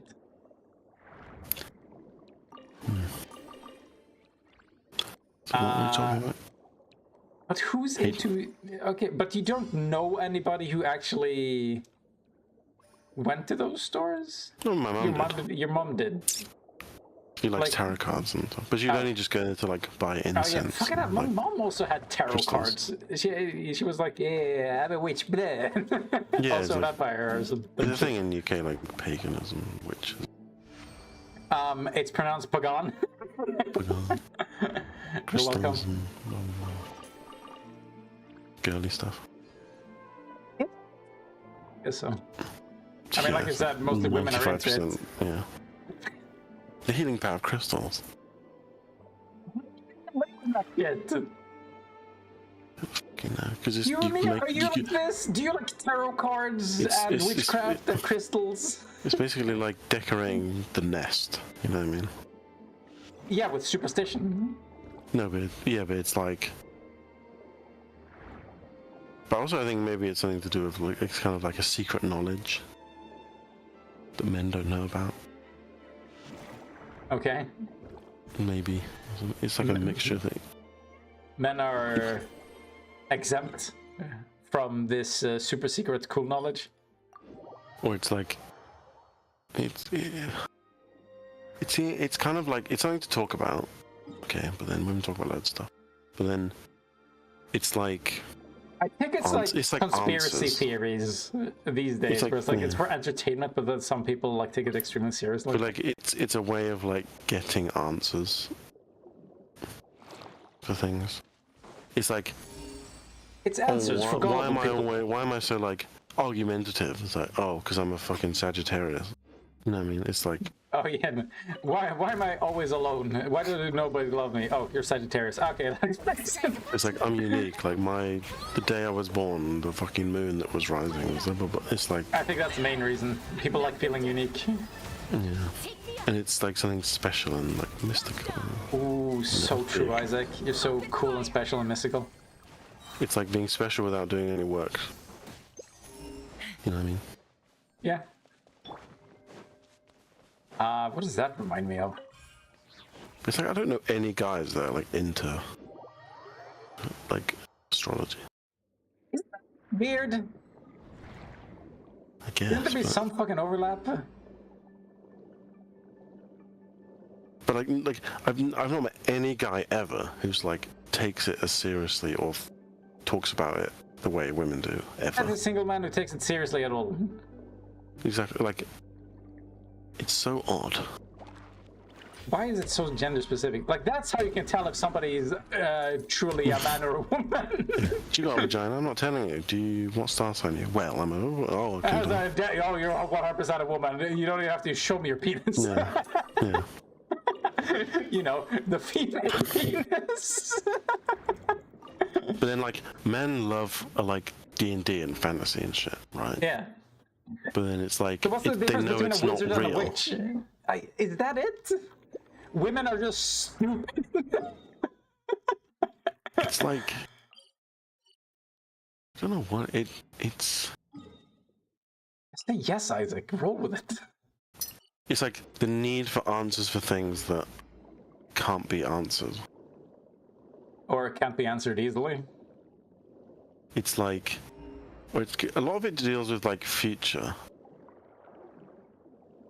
So it's like yeah. People love to predict the future. I think most people do. So like, you read your horoscope. Oh well, you need to be wary of. I mean, technically, traitors, men love predicting the future too. It's just that they do it through a different medium called the stock market, so they can make money. It has a similar feeling of like I know that this stock's going to go up because the green line and the red line merge in the triangle. The green line and the red line, so you can get to the old blue and finally achieve Sanji's dream. Yeah. That's it feels it's like Wait, am I going back? it's this kind of like confident. It's like Okay. a special knowledge. Confidently stupid. Hell yeah. And it's like dumb. But then it'll be kind of like I generally think that those people have been raised wrong. Like, you shouldn't. Why do I keep going back to the same wrong area? Like, it's the same mentality that allows for religion. Like, it's this sense of ease about believing things without evidence. Oh. It creates so many fucking problems. Yeah.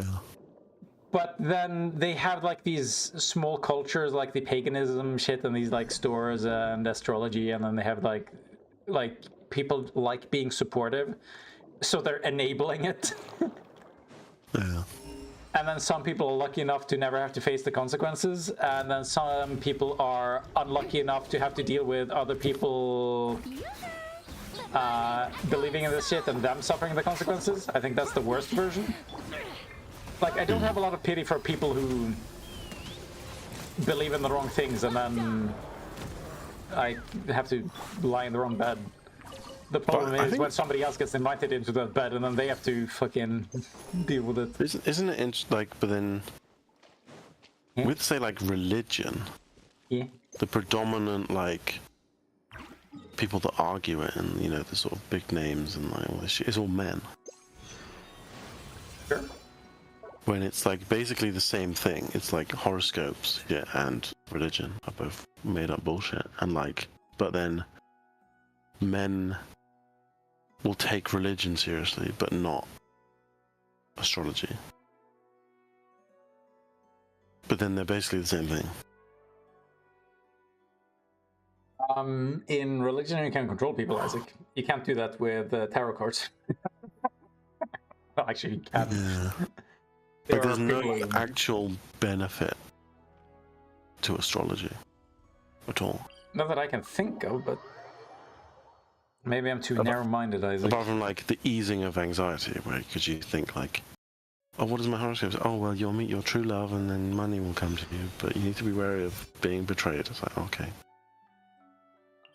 Thank you. Now I know exactly what to do. Like, it helps you know yourself better. Like, oh, I'm a Capricorn, but I didn't know I had a Leo like moon sign, which like explains why. Like, you know, when you were saying before, of like, oh, I've been diagnosed with ADHD. Oh, now I know it. Then it's fine. I can move on. Yeah, no, that's what I mean. Like, people feel like it gives them answers and clarity, and then, oh, now that I know, I can do things. But the problem I don't is, need to be friendly. I can just stay in the fucking Capricorn. Like, if you're misinformed and then you're acting like this is the correct information, that has consequences. But yeah, a lot of people pretend like it doesn't. I don't need to be nice. I'm a Scorpio. Okay. Okay, let me fucking blow your brains out. Yeah. But that's kind of what it seems like. The same with religion. It's like, I'm the man. Fucking the prophet said we fucking run the house, so you have to do what I say. Yeah. There's a psychological element that I don't think has a proper name to it, but it's just basically comfort. And comforting ideas aren't necessarily ones that like lowers your stress or anything, or like aren't scary in some way. But a comfortable thought is something that lets you not have to do anything. So, like, a lot of conspiracy theories do this, where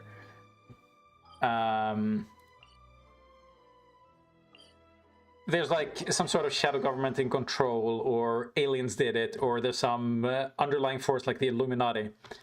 And that means, oh, well, I don't have to do anything because there's nothing I can do, they're too powerful.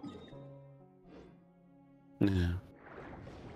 Or they're so powerful that you just have to trust somebody else to be able to deal with it. Like, it absolves you of having to do anything. Seems to be the underlying message that a lot of people take from it. Mm. Fuck all of it. Good choice. I approve.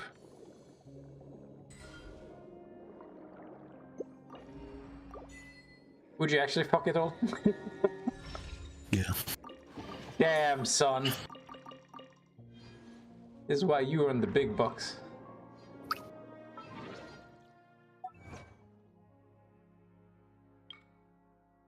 I finally did it, Isaac. I got the achievement. I 100%ed the region. Aren't you proud of me? Fuck. I never thought about it like that. I hate video games, remember? Yeah, that's why I keep playing them. No, it's just their social tool. You're a social tool. Fuck you. Games aren't real. Video games are social constructs. Video games are astrology for men. Oh, fuck, this reminds me of something. I think the biggest problem in America at the moment is the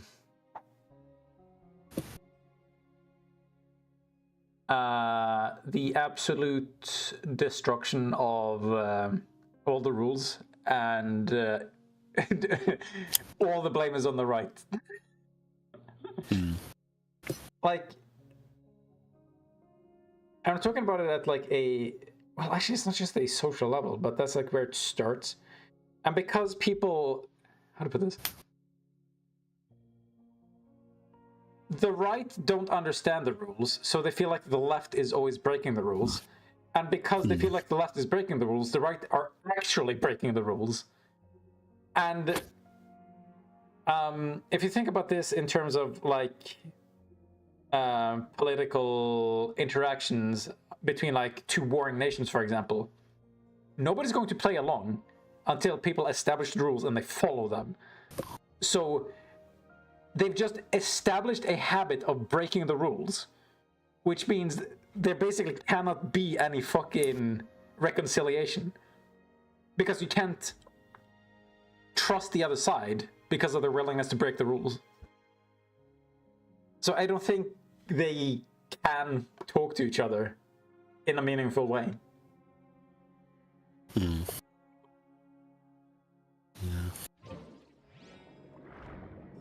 And remember how I said, like, people with weak egos, like, are the most damaging thing? Like, I might have complained about Elon Musk, but he's a fair bit smarter than the average person. And few things are more damaging than a confident idiot, and that's the problem. Like, people who feel like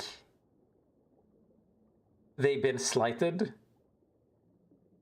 and then can justify whatever the fuck they want because of their ego. Like, if you hurt my ego, any and all actions are acceptable. I feel like I see way too much of that. Like, dude, I swear to God, it doesn't seem like the right actually has any fucking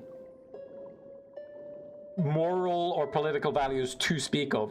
Their only incentive is to own the libs and cause as much harm to the other side as possible because they're completely run by Schadenfreude, unironically.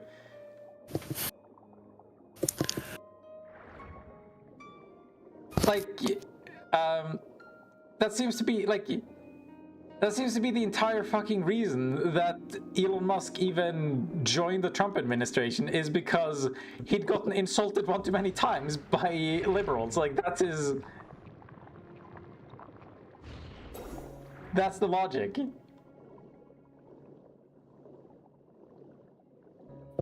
Like, haven't you heard the recent... Like, one of his most recent reasons for stepping down from Doge was that he was just tired of the attacks from the left. Mm-hmm.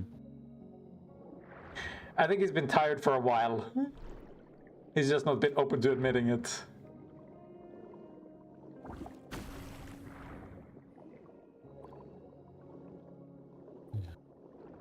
But,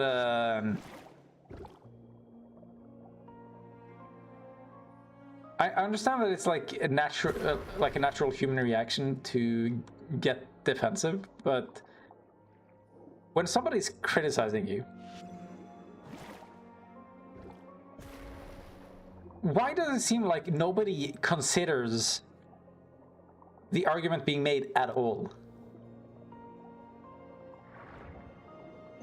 Like, everybody's just completely convinced that they're perfect, and if anybody disagrees, that's their problem. Like, it's been a fucking meme where I see people like, I'm a strong, independent woman that don't need no man, and I won't change for anyone, and all this fucking shit. And like, if you're a piece of shit, you probably should change. Like, you have to have some level of self-awareness. You have to have like some understanding of your role in society and how you can influence it, and whether or not you're objectively like causing trouble. But it feels like America is so obsessed with rights, they have no interest in duty. So like, how many people were like, okay, I'm fucking heated, they're making me mad, I don't, like, they're being antagonistic, but I don't know enough about the current political climate to actually make a vote. Nobody does that. Everybody's like, fuck you, I'm voting the opposite. Fuck you. Like, political systems can't work around that. Like, if you're just gonna vote out of spite, everybody suffers the consequences. And it means that, like, they're heading towards civil war. People aren't gonna put up with it. You can't just, like, vote whatever the fuck you want, like, tank the economy. People are, like, losing their homes, and then be like, just like, ah, sorry, I was mad. No, fuck you, there's gotta be bullet time. They got more guns than people in America, and they gotta be put to use soon, I swear to God. Yeah. Are you looking forward to it? I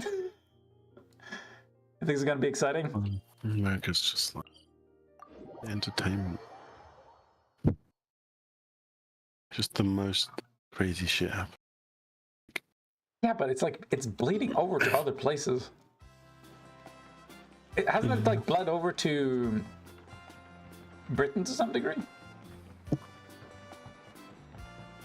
Like the fucking irrational anger towards trans people, wasn't that a thing?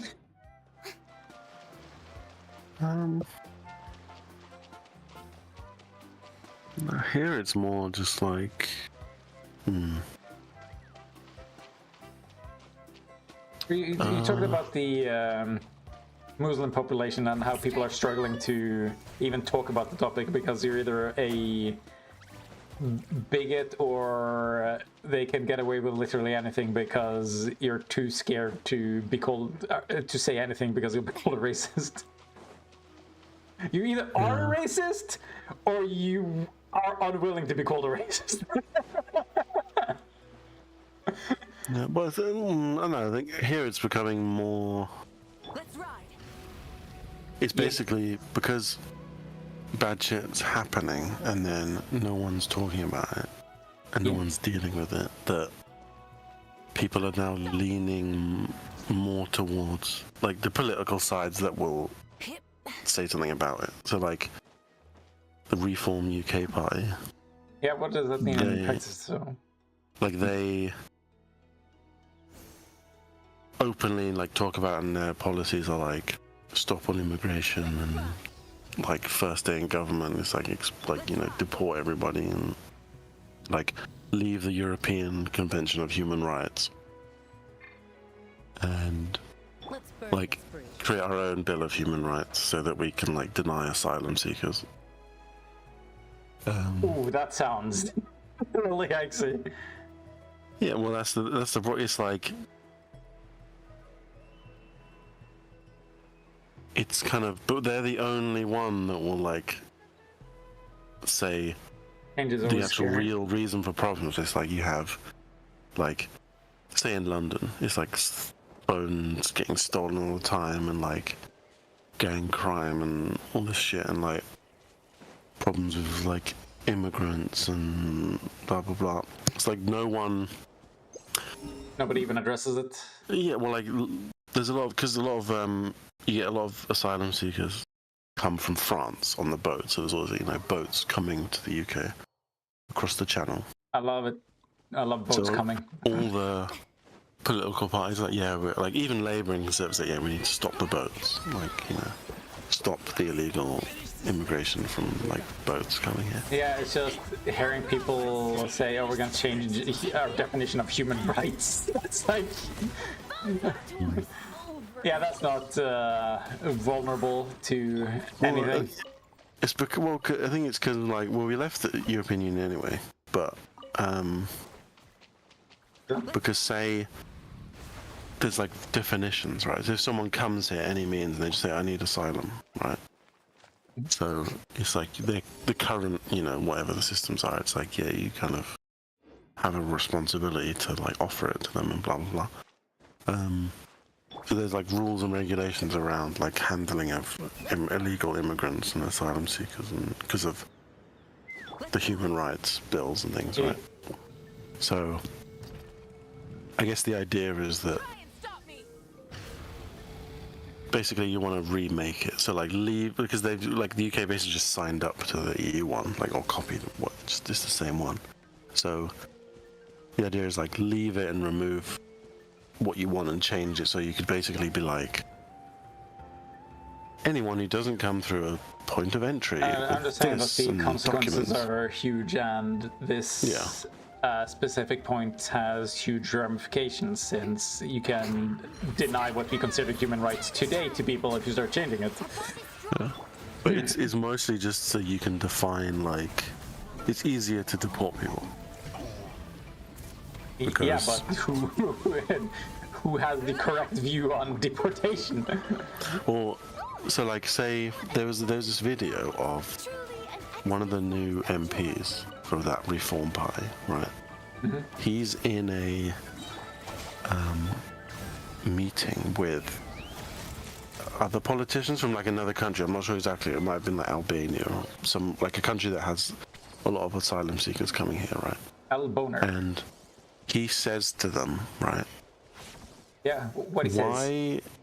Why do all these people keep coming here illegally, right? Why are they paying like £5,000 or more, 10,000, to pay these like people smugglers to like get them across France and then a boat and then get them to England, right? It's like Albania isn't banned from traveling to the UK, so they could buy like a £100 flight, just fly here and then ask for asylum, right? Yeah. There's no it doesn't make any sense that they would spend like their whole life savings to get here when you could just get a plane and just not return. You know what I mean? It's the same thing, right? Mm-hmm. So,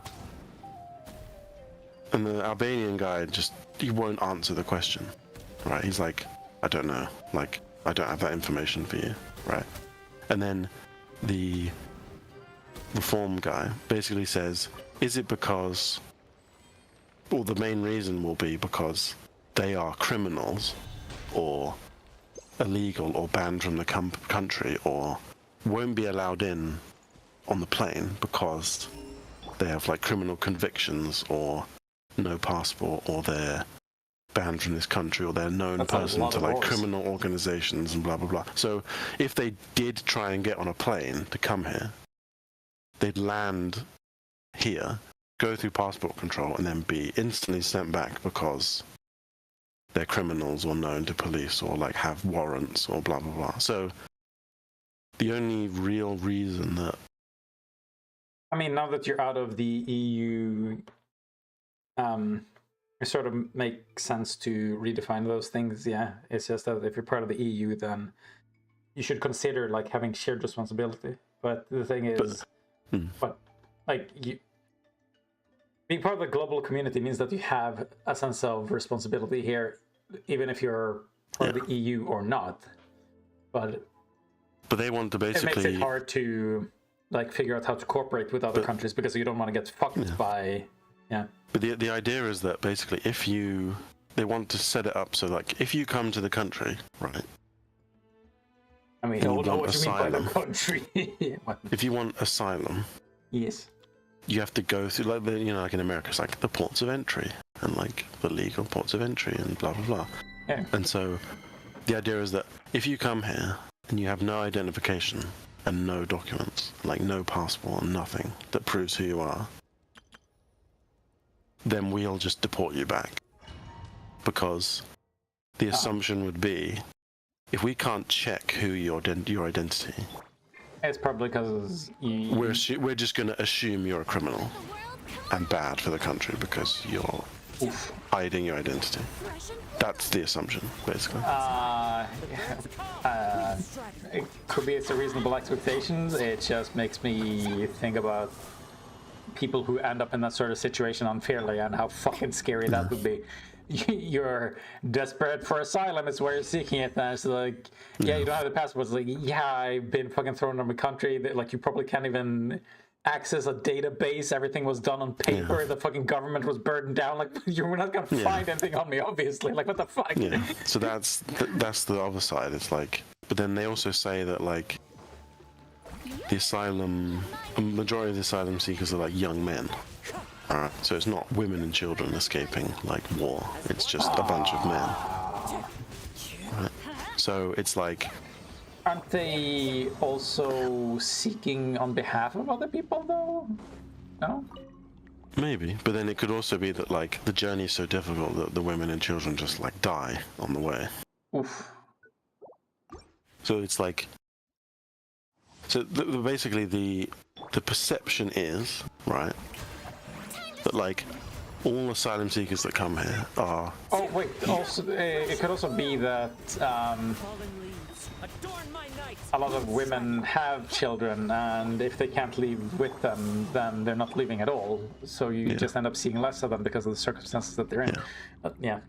But the perception is, right, that it's trying to like general, like when you say the perception of UK, the people, like the government, the Reform Party, right? Like you mean the perception by them, not of them. Yeah, okay. Is that all the people that are illegally coming here on boats and like asylum seekers and whatever, they're young men who want to abuse our system and escape like criminal prosecution in their own country, and want to come here and like get free money and then like rape women. And the only like, system they can think of is get rid of them, as opposed to fucking put them in areas where the system is like, if you, we want to stop that from happening, right? But if you have an asylum seeker that comes here, I don't think anybody wants rape. Yes, fucking. Like, so if you're an asylum seeker comes here, they have no identity. That we can like they hide their identity because for whatever reason. And it's the same in America where you see like they did all the reports of like people just throwing away all their passports and documents as soon as they get to the American border because they can just pretend like, oh, I'm from this country. My name's John. Like, give me asylum. Even though they're actually a convicted murderer from El Salvador. And they've just lied and hidden their identity and made a new one so they can come in. Really? It's that easy? I mean... Like, you know Channel 5? The YouTube channel? I mean, they've changed... Well, he's gone over to a new channel as far as I remember. No, wait, no, Channel 5 is the new one. It's All Gas, No Brakes. That was the old one. Okay. But so he basically did the story of it. It's like, you go to the border and then you just have like shit tons of documents just thrown everywhere on the ground, dumped. Because... Okay. The reason you can get in easily is you just say that, oh, I'm fleeing from this country. A different country. Yeah. Like, or this country has a deal with you for like letting people in, whereas the country I'm from doesn't. Or I'm a convicted paedophile. So if I give you my identity, you won't let me in. So I'm just gonna tell you I'm someone else. Wait, sorry, has somebody said that? I'm confused. No, it's like that's the perception, and that's what's happened before. Okay, it's like perception. Okay, you have a lot of criminals who are on the run and then just come to America because they pretend they're an asylum seeker. Yeah. And they just say, oh, I'm running from persecution in blah, blah, blah. And my name's this, but they have no documents. My name's Jeff.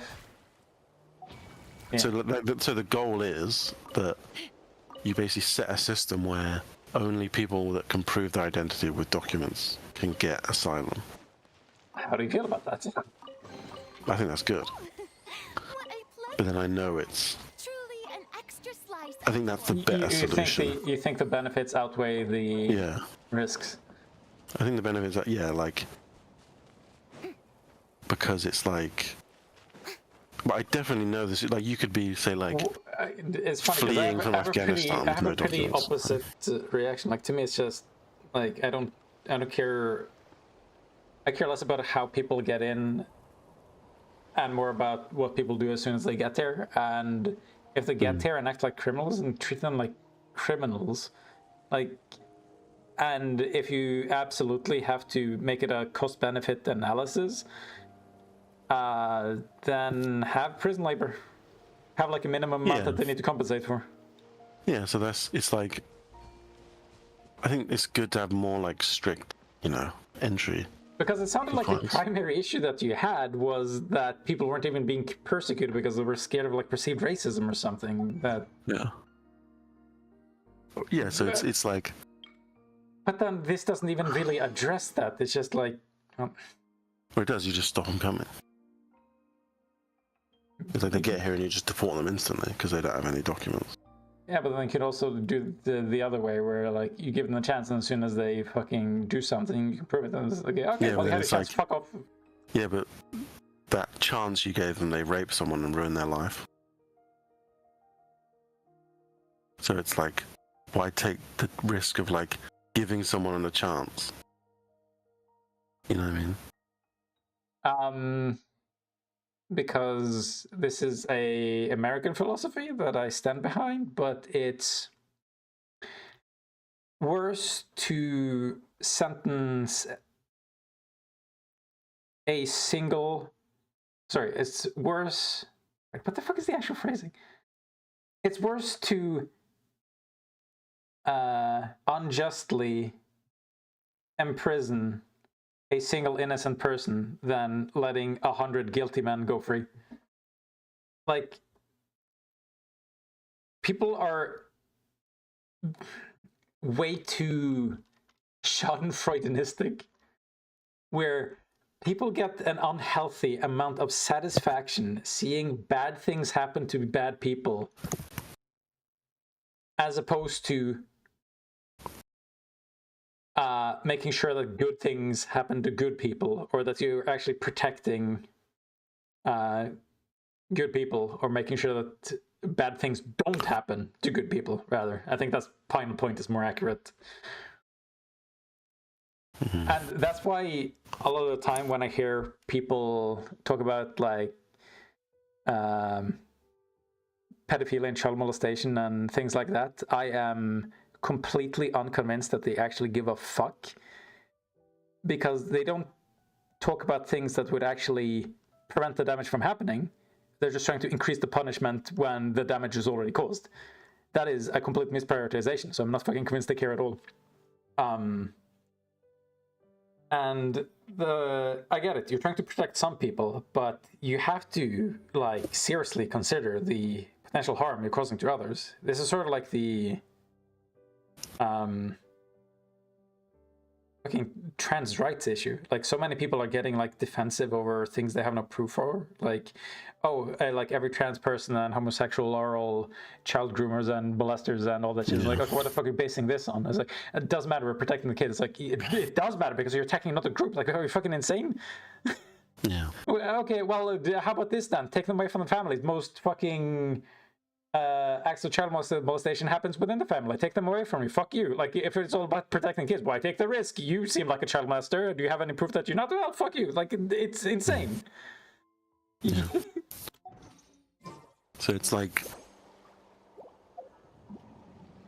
it's kind of, there's also no system for managing the people when they're here, in a sense. It's like, in the UK, it's like they just put them in hotels and like while they're processing their like applications and blah blah blah, and give them benefits until they get things.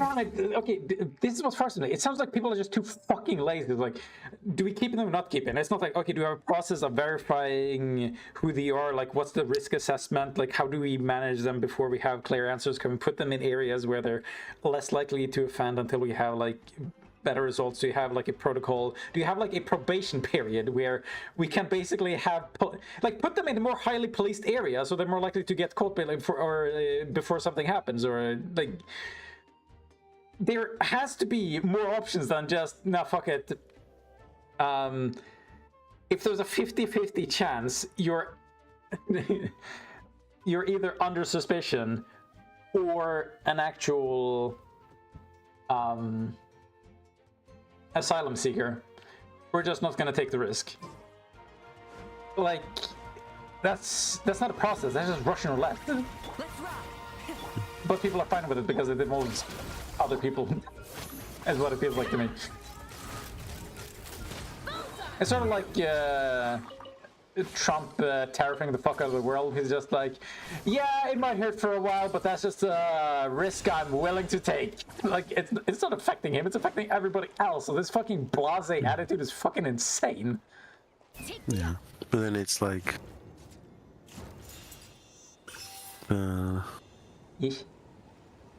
it doesn't. People's opinion is like the systems aren't working, so it's like a system that will work is one which but is do like. People even have an understanding of what a working system looks like?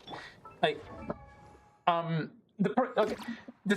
people seem to not fucking understand that the entire point of a system, all the value in the system, is that if you ever get things wrong, you can tweak it and improve it. People aren't changing the system; they're fucking breaking it down. Like, they're just removing it. That's not a fucking system. That's the thing that I mostly take issue with. That's why the fucking Doge thing is like, do you even know what half these actually do? Or just like, well, we found fraud once, or it seemed like a waste, so we're just bringing the entire thing down. I don't fucking trust them. And then again, they're like harvesting data, sensitive data, from a lot of these departments that they shouldn't have, and we're just supposed to trust them that they're not going to do anything dangerous with it. It's... Well, they voted for Trump, so... yeah! Let's see if they end up regretting it. A lot of people didn't. Yeah, but then a lot of the sentiment now in the UK is just like... basically leaning towards just like... no asylum. For anyone. Yeah. Just deport everybody. And it's probably because... again, people are lazy with their way of thinking. Like, there's probably been too many consequences that's been ignored for too long, because again, instead of like improving the system, they're just pretending like it works, which is also bad. Yeah. And then they're scared of how it looks if they try to change it, and now people are overcompensating, and they're just going to do just as much damage, but for a different cause, so... Yeah. But they're going to be fine with it because it doesn't include the people that they care about. I'm assuming. Aren't people cool? I fucking love people, dude. I love people. But then it's like, how do you... How do you? Like, so you get a person, comes to the country, no identification, no history at all. Like, 30-year-old dude. Like, he's just, no documents, nothing. So what? He says, oh yeah, I have no criminal record, nothing bad, nothing. Yeah. But then... So, do you have a way of assessing his risk at all? Like, No, because you're telling me that... But sorry, you've told me that they have asylum seekers, and there's like... They've come across the board. They should have data on this. They should know what the actual assessment is. Like, honestly, it could be that there's a high enough rate that this is the correct decision. But why the fuck would I just take their word for it? Like, I just need to see the fucking number. If they're telling me that when you know that they're from this country, they have, like, honestly, if they have this accent, they look this way, and they're this young man, like you tell me, and there's like a 80% chance that they're going to offend in this way, then yeah, okay. It's basic racial profiling, but I mean, it doesn't necessarily mean that it's wrong. Like, you have to actually at least make them learn a different accent, I guess. Like, make them play the game at least to reduce the odds. It's going to turn into an arms race no matter what, but you might as well get ahead of the issue if it really is that bad. So then that's the thing, it's like there's not... But again, I needed the fucking evidence, otherwise it's just... yeah, bad. Yeah, that's the thing, it's like... But then also you have that mixed aspect of... there's no point giving a chance to this person from asylum country, whatever, because if I say, for example, like there's data that's come in that's like, I think it's quite recent or whatever, it's like the average like asylum seeker or immigrant, blah blah blah, like costs the country money, right, in long term, right? In the long term? Yeah. So in the long term, it costs money because they like come here, don't learn any skills, have no job or low-paid job, and then use more services and don't give enough tax, and then they just cost the country money. I'm sorry, but that sounds like a fucking incompetency on your part. Like, asylum seekers could absolutely function like immigrants, where they're here for jobs. But I think it's immigrants as well. Like that doesn't make any. I'm sorry, like. I don't know, that's just what I said. Okay, so it's just like, can you just look up statistics for me on... I swear to God, we take in immigrants too. Like, our country is weird because we are a small country, we have a small population, we take in immigrants, but we also have a lot of surface area, but we can't use a lot of that surface area because we're mountainous. So like the way Norway has to do the math as to how many people we can take in is not going to be the same as a lot of other countries, so bear that in mind. But I haven't heard about us having problems with immigration and asylum seeking. Okay, well, it's not just asylum, but so there's this news article from 6 months ago. Mm-hmm. So low-paid migrant workers, that's the term. Okay, but that's loaded. They can be low paid for several reasons. You're either not paying them the right amount, or they're taking low paying jobs. I'm hoping it's the latter. So, low paid migrant workers costing taxpayers more than £150,000 by the time they hit state pension age. So by the time they hit like 65 or whatever. So it's just cost the country 150,000. And then it says, by contrast, the average British-born worker boosts the public finances by 280,000. So based on the statistics, like do they have a proper explanation, or is it just like? Let me see.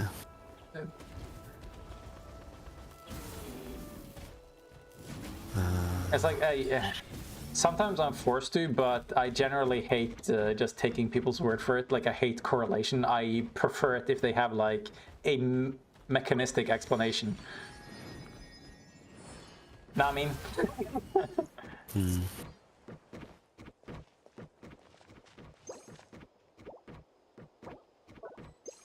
Just trying to read the article. Sure.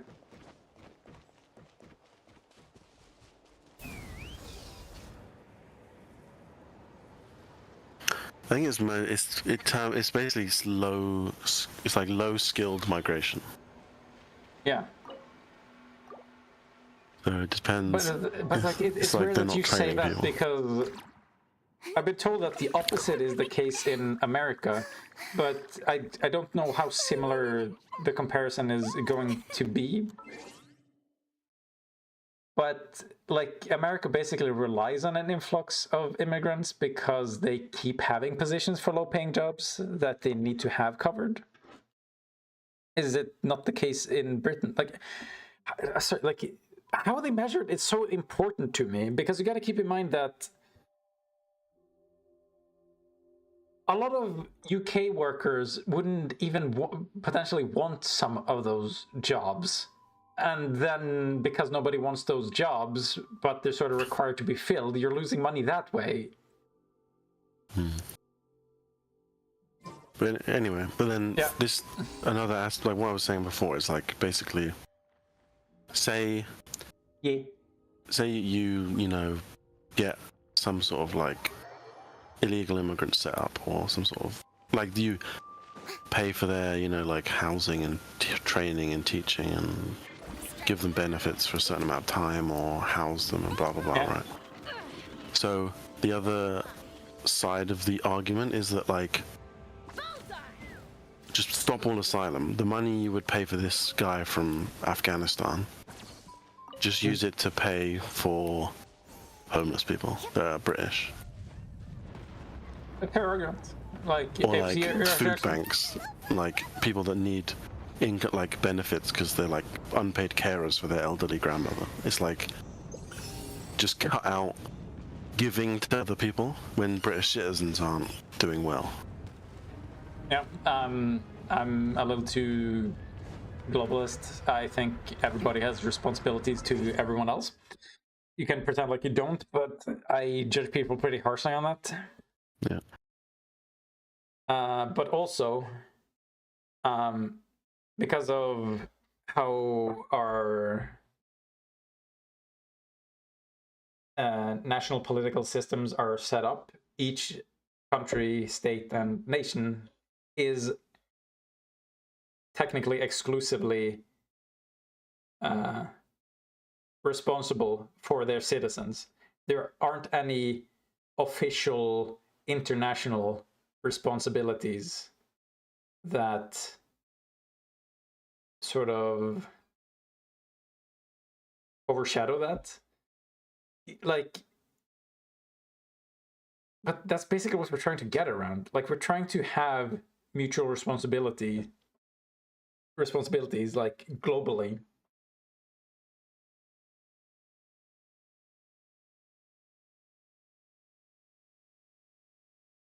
But nobody's going to have the level of responsibility that your country has, and because of that, there's going to be problems that the international community is just going to ignore because it's not high enough priority, but that doesn't mean that it shouldn't be solved. And because of that, yes, the country itself does have a higher responsibility towards its own civilians, obviously.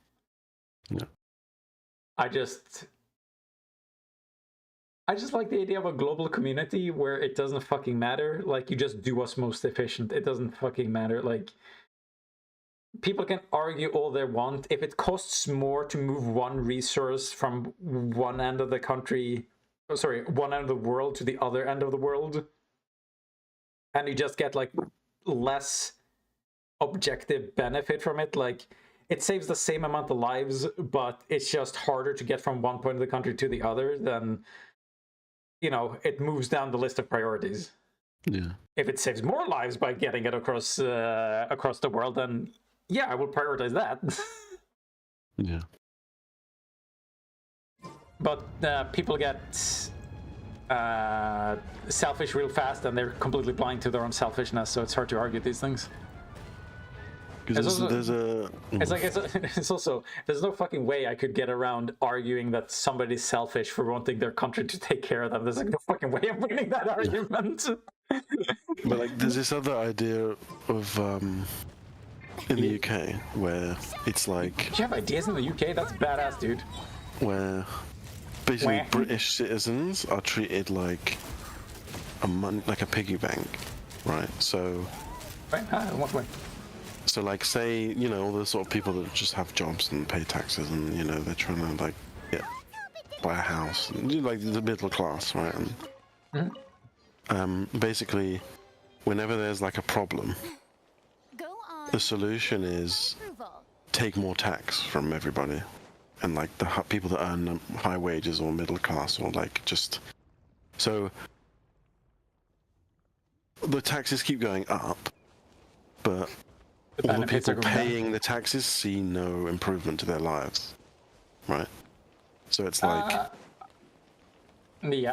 it's like all the money just goes to like, oh, bailing out privatized water companies, or like immigrants, or asylum wait, what? hotels, Okay. or like all this kind of shit. Like the Yeah, government but keeps what the making fuck? mistakes. You mean and those people aren't paying taxes? What the fuck? well, no, well, like bailing out poorly managed companies, like because the problem in the That UK is is that is one of the things that frustrate me the most. I absolutely get the anger with that. Like, So, Jesus Christ! yeah, Like when you had the fucking, what was it, like 20 years ago, the fucking market crash in America because they were just playing around with monopoly money basically, and then they finally realized, oh, we can't do that, and then everything crashed, and then they bailed out the banks who were responsible. What the fuck? Like, dude, I Mangioni'd a lot of them. so Absolutely. there's this like sentiment of like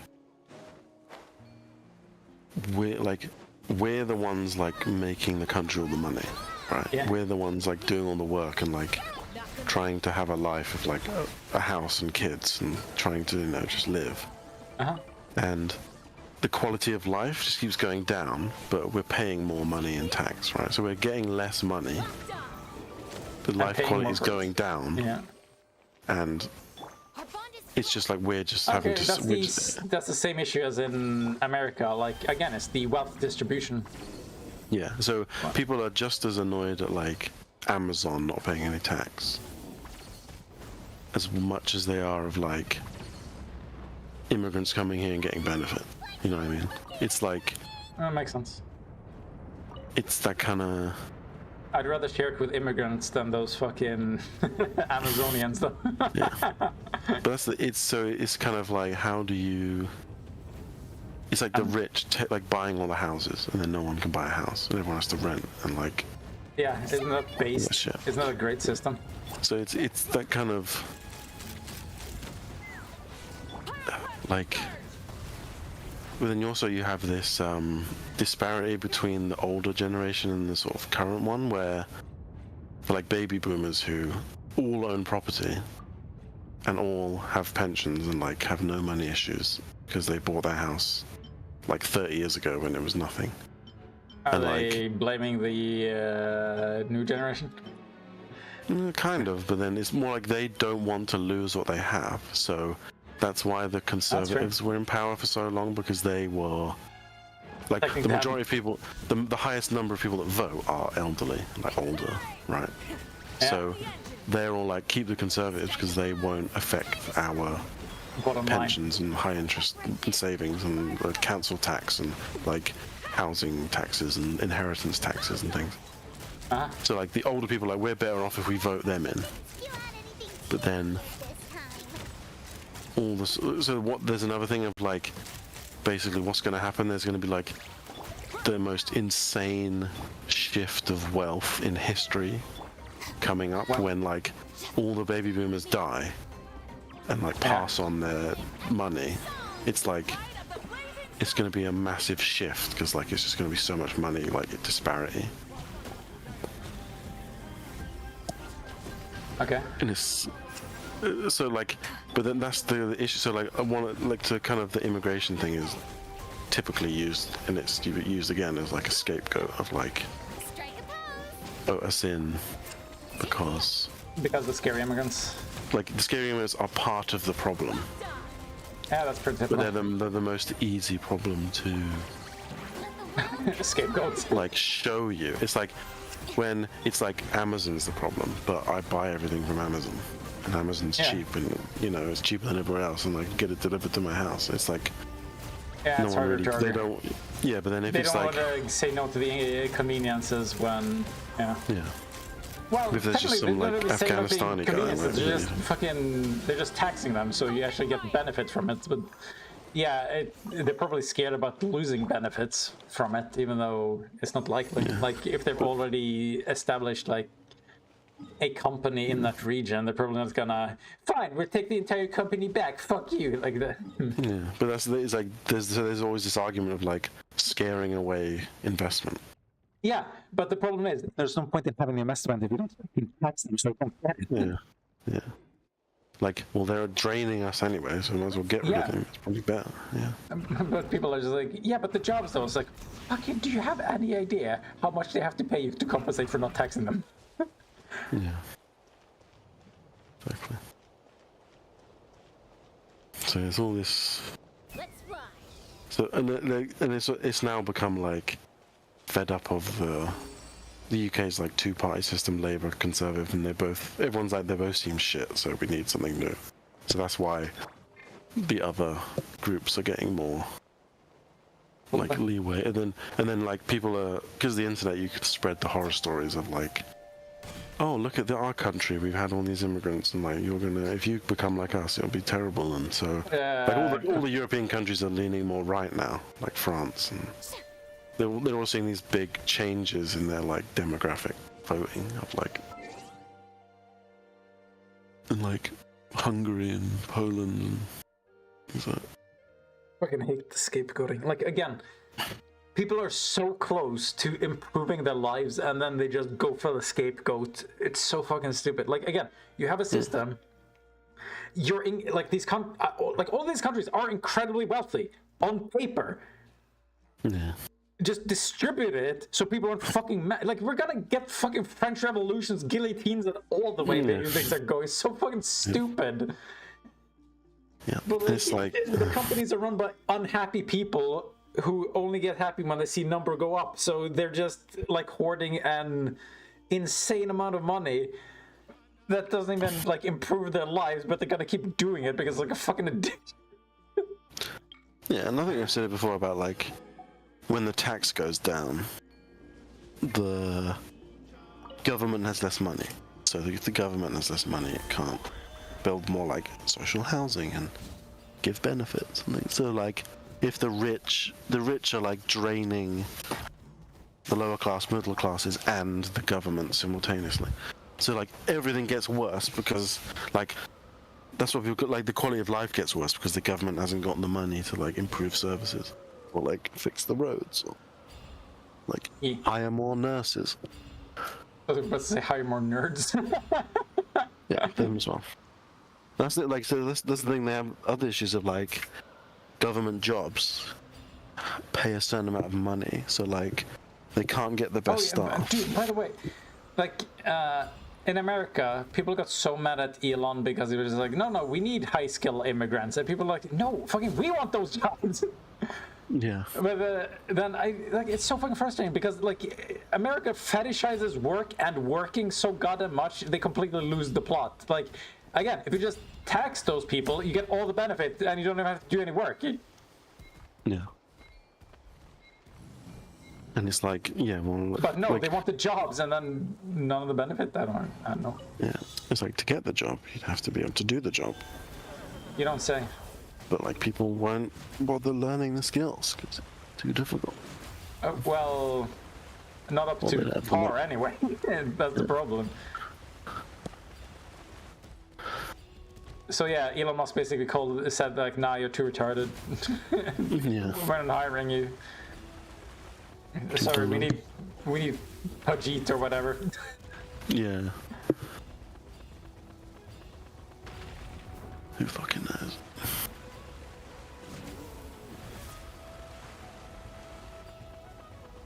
I mean, they could even be fucking racist about it and just say, okay, well, if you're a foreigner and you're taking my job, let's tax you extra. No. They're so fucking uncreative, it annoys me. Yeah. Or it's like you can do the other way. You can like tax the company that hires them. You know what I mean? Yeah. Other ways of doing it, but again, like, they're so fucking bogged down in the racism. Yeah. Racism. They can't even racist intelligently. Yeah. Like, at least be smart about it. Like, rip the fuckers off. Like,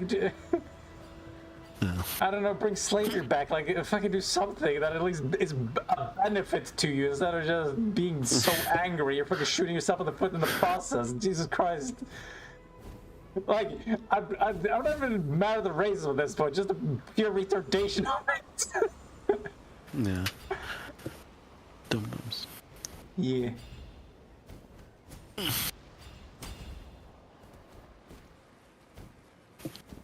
Oh well. Yeah. But oh well. There's something more to say? Yeah, I don't really pay attention to American politics. anybody. It sounds like you paid attention to your own. Well, just BBC News. Really? You like big black cock that much? No, I hate it. Makes me feel insecure.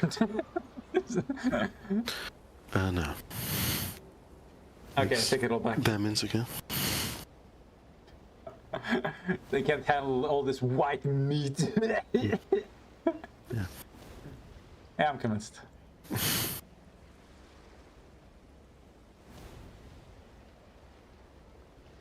think I'm gonna go. Who are you voting for, Isaac? Me. Myself. Impressive. I didn't know you were running. I'm on a platform of dice rolling every decision. What are you, fucking Batman villain? What the fuck is this? I'm the D20 party. Okay. I'm part of the D's nuts.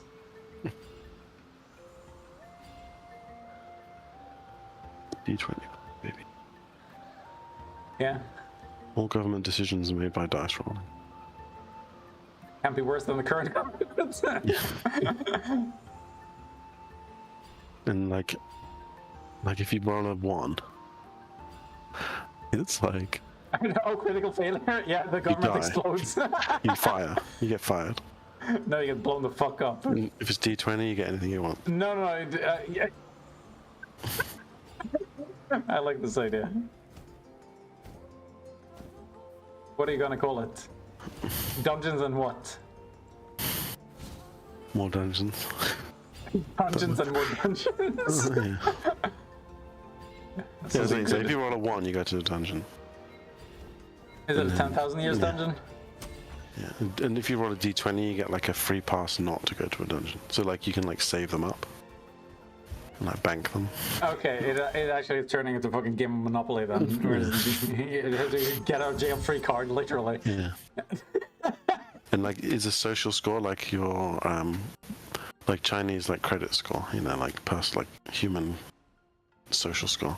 I know Like, people look at that and think it's dystopian, but like it makes sense to me. Like people like your job isn't the only way to contribute to society, and if you're gonna do shit that like detracts from it or endangers people, then you can just fucking do it via the fucking. But my social system credit tracks your dice rolls, so like you get people that are more lucky.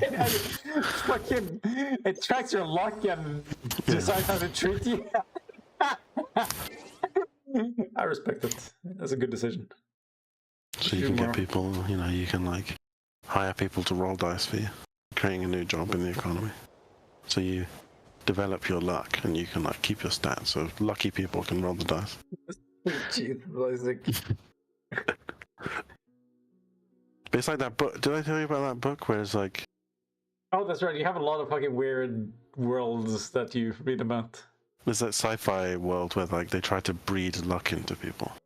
What does that mean? So basically, right? Like people who just have more benefits than others, they just breed together. You had like it's in this like, you know, sort of sci-fi setting, like Star Wars-ish. You only have sort of 3 main like races at the moment. At that point, it's like humans, a big like tiger humanoid type of race, with like cat people. Okay. But they're like a warrior, you know, warrior race where they like kill everything, and the strongest wins, whatever. Yeah, and then you have this other race, which is like they're like the opposite. They're like prey animals, so like they kind of look like dinosaurs, but they have 2 heads. Right? Are they the unlucky ones? No, they're not. So they're like super technologically advanced, right? But like no one really knows how. No, the dinosaurs. Oh, whoops. So what the dinosaurs do is that they kind of like manipulate the other 2 races. So they saw that the tiger people were too dangerous, right? And like they kind of they instigated a war between humanity and the tiger people, but gave the humans better weapons so that the humans would win, causing the more docile tiger people to the ones that were willing to like go with What? diplomacy and like, you know, surrender. Huh? They would survive, and so the whole like civilization became more like submissive, right? I see. Just through the level of like manipulation. This is some fucking Illuminati shit. Yeah, so it was like a way of making their society more like less warlike and more manageable, right? But then also what they did with humans I think is that's that, a noble goal. I think most people would like their societies to be less warlike. yeah, but then what they did with humans is that they saw that there was like, you know, like a population unmanageable, or it would like collapse and whatever. So they kind of manipulated humanity into like having children is like a lottery, right? You could like win the lottery and you would be allowed to have kids. Right? Elon won the lottery. Yeah, so it's like what they would do, the goal was after enough generations that like two people that both won the lottery and had a kid, and then that kid won the lottery and had a kid, and then that kid won the lottery and had a kid, and then that kid, and then so it's like 6 generations of like having children is only because you were lucky enough to win the lottery to like become into existence, right?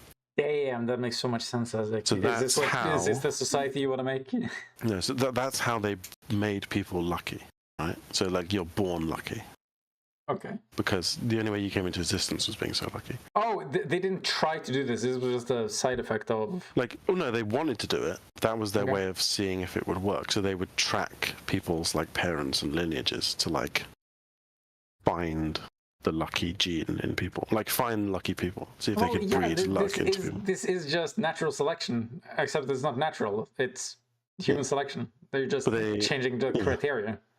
Yeah, so they wanted to see if they could breed people to be lucky, right? So They did, that. And what happened is basically that this woman was part of this like expedition they went on to like find this planet or something, and the dinosaur race, because they're like herd animals, they're like complete pacifists, so they never fight and they're just like afraid of it. They always run away from stuff. But so what it turns out is that the girl on the trip that was one of these like lucky descendants, right? She was so lucky she'd never like had any like pain in her life. Like she'd never bumped her leg or like fallen over or like gotten sick. She was just so lucky. She just never got hurt, right? But it was a downside. Skill though? No. Okay. But so the problem was if you were near her, you were at risk of luck out of you. You were no, well, kind of. You were like at risk because say a fucking building is falling on you, right? It's going to lean away from her, right? And if you're standing next to her, you're more at risk of getting hit because she's not going to die because she's so lucky that the universe will make it so she won't get killed. It's that explicit. Yeah, it's like that explicit. Luck is a superpower. But it's literally a super. Well, the idea is that. Dude, this is a Metal Gear Solid shit.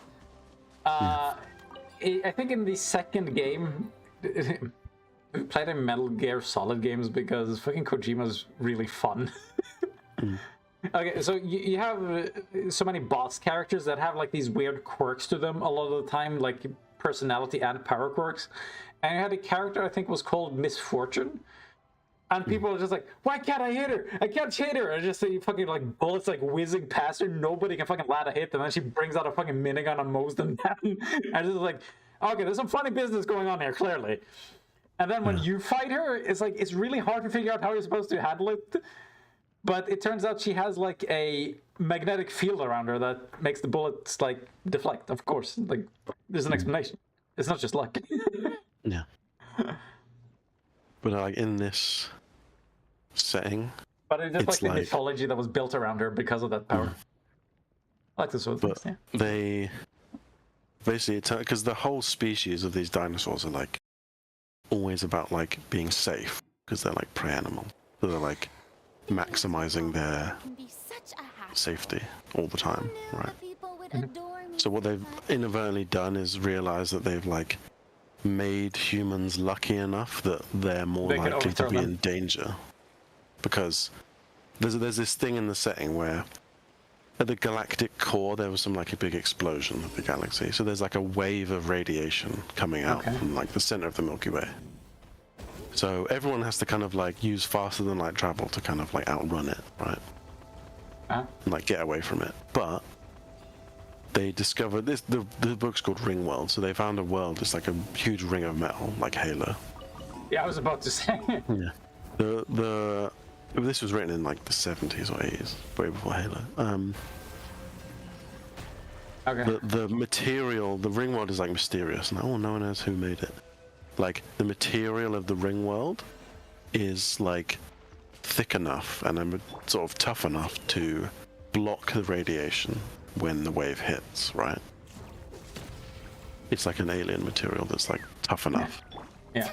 So the reason that that girl went on that trip was because she's not going to die, right? Because she's so lucky. So the universe made it so she was going to go on this trip to be on the ring world. So when the radiation from the center of the galaxy went out, it wouldn't kill her because she's on the ring world. So it's like that impactful. Like luck is that big of a thing. It's like a universal truth. It's like gravity. How did we get on this topic again? But yeah, it's a force of nature. Lucky system of government. Yeah, rolling dice would be in a government. Oh, right. Yeah. Yeah, but then in this setting in the future, there's like medical, it's like super medical treatments that like can make you live forever. Like you just take the injection, you get another like 50 years. So on this super advanced ring planet, they found there's like other versions of it that are way stronger. So like she's just gonna take it and live forever because she's lucky. So the wave of radiation isn't gonna hit for 1,000 years, but she'll be on the ring world in 1,000 years because she's immortal now with all these injections of this like mystery, like special drug that makes you live forever. Yeah, and like she's on the right planet, and so but then it's kind of weird how they set it up where the reason the dinosaurs wanted to test to see if you could breed luck into people was that they could do it to themselves so that they would be never injured in their life because their whole race would be like too lucky. They could only breed like lucky people to exist. But then they kind of They can breed luck into their own people? I don't know, like they didn't know if because they're so like adverse to like danger that they didn't know if it would happen or They didn't want downsize. to experiment on Yeah, themselves. they experiment first on the humans. And then, oh no, the luck, it's too powerful. Yeah. So it's basically like they've made humans lucky enough that now their whole race is in danger because the universe will like adjust itself to make it good for humans because now they're lucky. Uh-oh.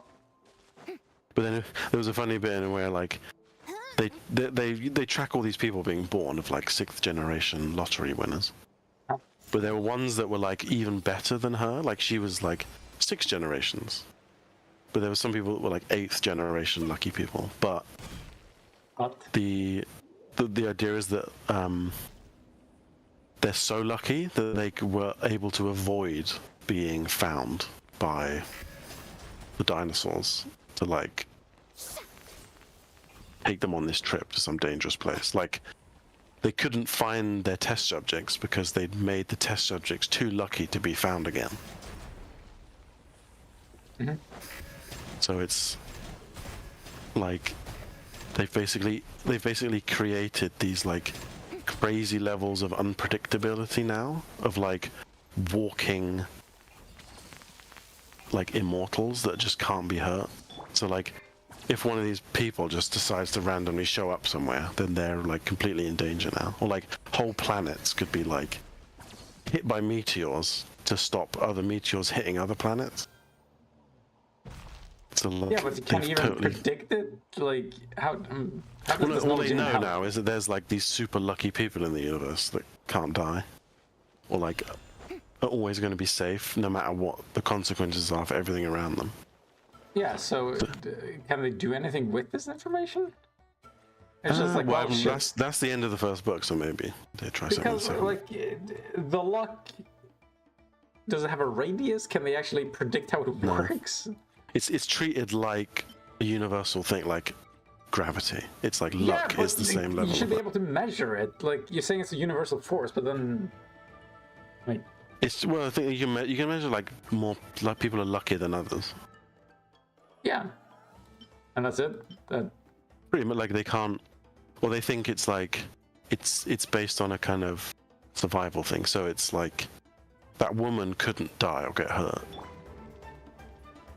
So like it's linked with the sort of survival aspect. Like so, you want to not die, right? So anything that could kill this person won't affect it because they're too lucky. Anything that so could like- kill this person won't.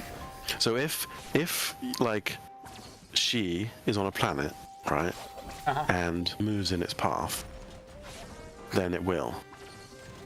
So like, Right, yeah. if she wasn't on that planet, Yeah, so It would- can you nothing would predict it? happen. Can you actually use this information? yeah, I think like you can, but only if you have. It depends what you know and like, well, like. It depends. There could be loads of different solutions to the same thing. Say like she's in a car, and the car's about to crash. The solution could be that, like, a fucking volcano explodes and like the ground shifts by 3 meters upwards so she doesn't die. Or it Yeah. could be the other driver has a heart attack coming at her and Yeah, then they so it swerve seems and she too doesn't random to die. actually do anything with the information. Yeah, so like that was the experiment that the fucking dinosaurs were trying to mess with. Because they wanted the ultimate like protection from everything. But they've inadvertently made it like even A lot worse for better. themselves. Yeah.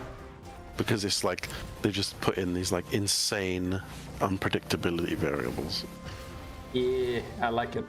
that have like it's like luck that awesome. has agency. So like if she knows now that she's super lucky, she could like Kill them all. just walk into a fucking like government building and start shooting everybody, and like she can't die. So like if the police come and try and get her, then the fucking like meteor's just gonna hit the fucking police station and kill them all.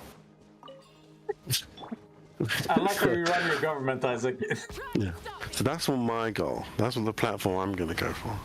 Okay. The D20 party, and the goal is to breed luck into the human race. No, the government itself is gonna operate this way. It's just gonna. We're just gonna subsume all the luck in the world, and then the nukes will intercept other nukes in order to Yeah. protect us. We'll save on our defense budget by becoming like it.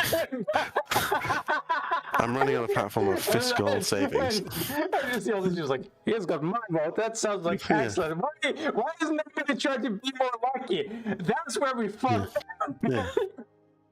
You want better health? You want more money? You want to have to not pay for defense? Just You want your let me show you it's done. your planes never to crash? You want your trains to arrive on time?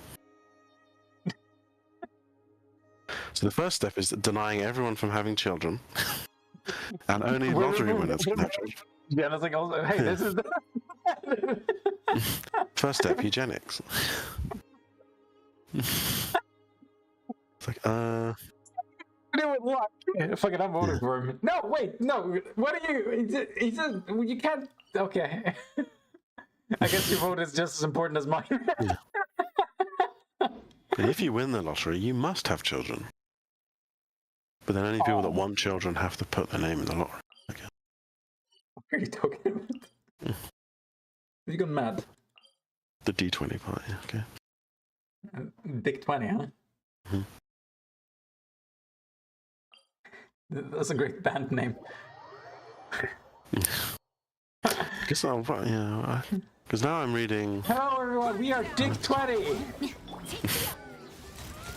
So I finished that book, and then I read another fantasy book. I'm surprised you're able to find interesting books. There's fucking loads. I'm not convinced. Like, you just go on, like, Sci-Fi Masterworks website. and you Okay, just look at all of apparently. them. But then if you look at, like, a I lot think of the the big... problem is that I'm not willing to give things a chance. Just now, this looks stupid. And then it's you 'cause talk I- about it. It's yeah. like, you know what? Here's my plan. I'm gonna read vicariously through you. You just give me the summary. I was like, hey, that's interesting, and then then we're both happy. But there's, like... It's because my job, there's no alternative. It's like sit and do nothing or read. So it's like, read. I probably do nothing. This. And so many of these do it. authors have fucking shit that, like, Asimov has fucking billions of books. 7. No, it's got loads. It's got And then, 7, Isaac. Like, Ursula Le Guin, who wrote Earthsea, she's got fucking, I think, 10 or 12 sci-fi books. Bullshit. With, like, a I don't complete believe other, it. like, massive series. I've read one already. Isaac, yeah, you literally can't write that much. That's bullshit. It does. And then the fucking Malazan Empire one I'm reading, the, like, fantasy one, there's, like, Let's fly. fucking does one loads. There's, like, Malazan? 12 books or something. Locked on. And each book is, like, 1,000 pages. Was Malazan the fucking crow spears bullshit? Yeah. Okay. Yeah. Just check. The recent one's quite interesting. Yeah, according to you, you're a loser. Think of a block of flats, right? In, like, the old days. I don't know. Yeah, like, that's where I live. Think Original of, like, structures, yes. a block, yeah, like a apartment building, say like 7 floors, no, 5 floors maybe, I don't know. But imagine there's like a battle in like a siege of a city, right? Imagine that on every floor you've been like fighting up from the entrance all the way through the whole building up to the roof, right? Luckily for you, Okay. I don't really. And there's like swarms of enemies coming in the building, so you're like trying to defend the building like floor by Damn, floor. that's gay. But by the time you get to the top, that like literally the whole building is like, There's waves of enemies coming in the building. How do you stop that much semen? well, there actually is wave. There actually are coming in the building, like literally like semen. But as they fought up the building, it's like a whole day of fighting constantly, and like so the bodies. And they're like trampling into each other by stepping over them, and the blood is like seeping into all the floorboards. So like the whole building has become like a human flesh sponge. Wait, repeat that? Because The what? The walls? What? Who? so imagine you're fighting on the first floor, right? Uh-huh. And you're halfway through, and you've killed like 300 people, right? As I'm inclined to do. And all their blood is soaking into the floor, right? And then the people that are coming in the building are like trampling the bodies underneath them into the floor, right? Okay.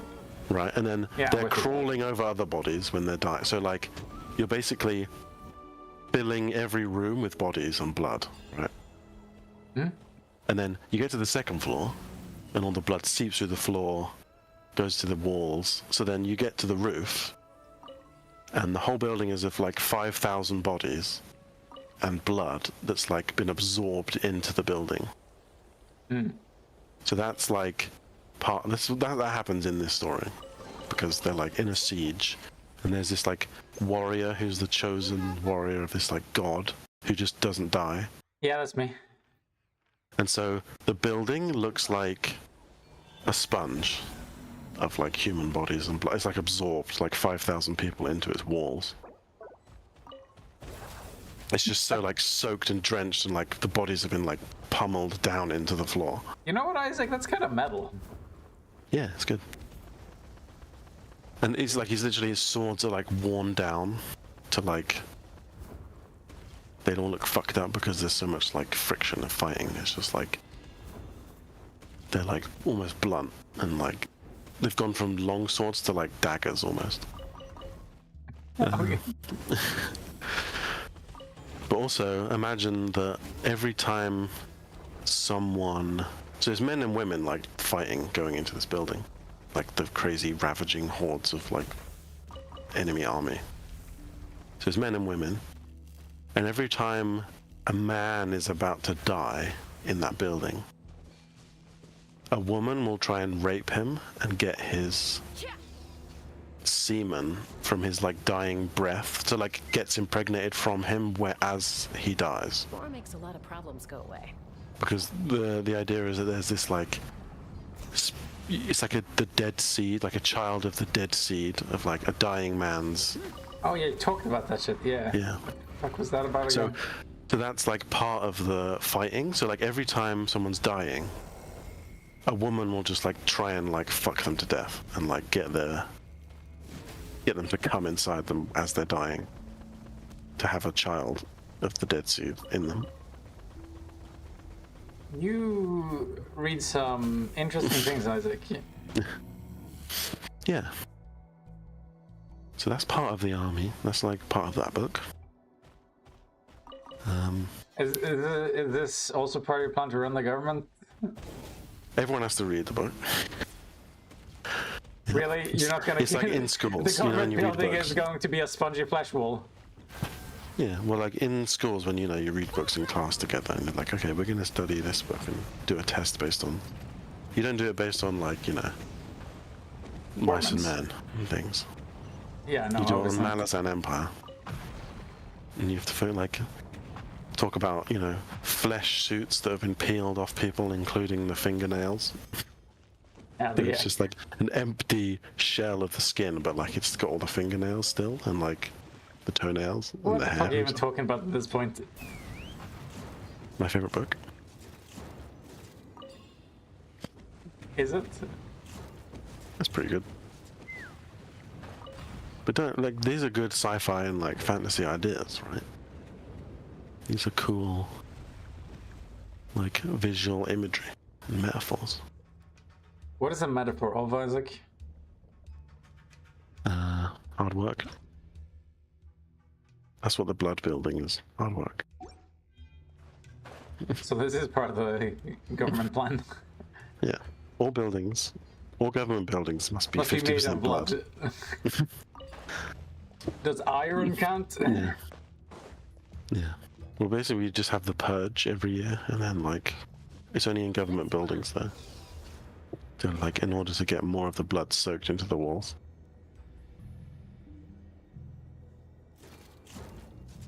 They're gonna be ritual sacrifices.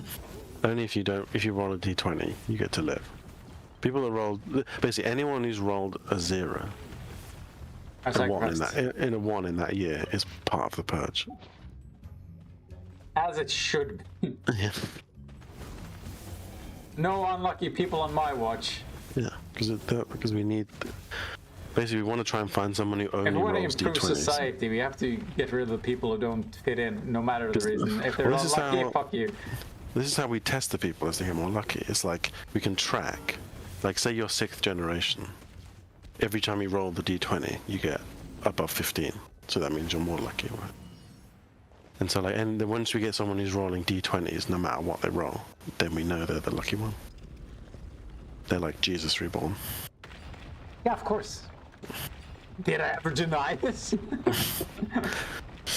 Okay, I'll make the website. You start recruiting people.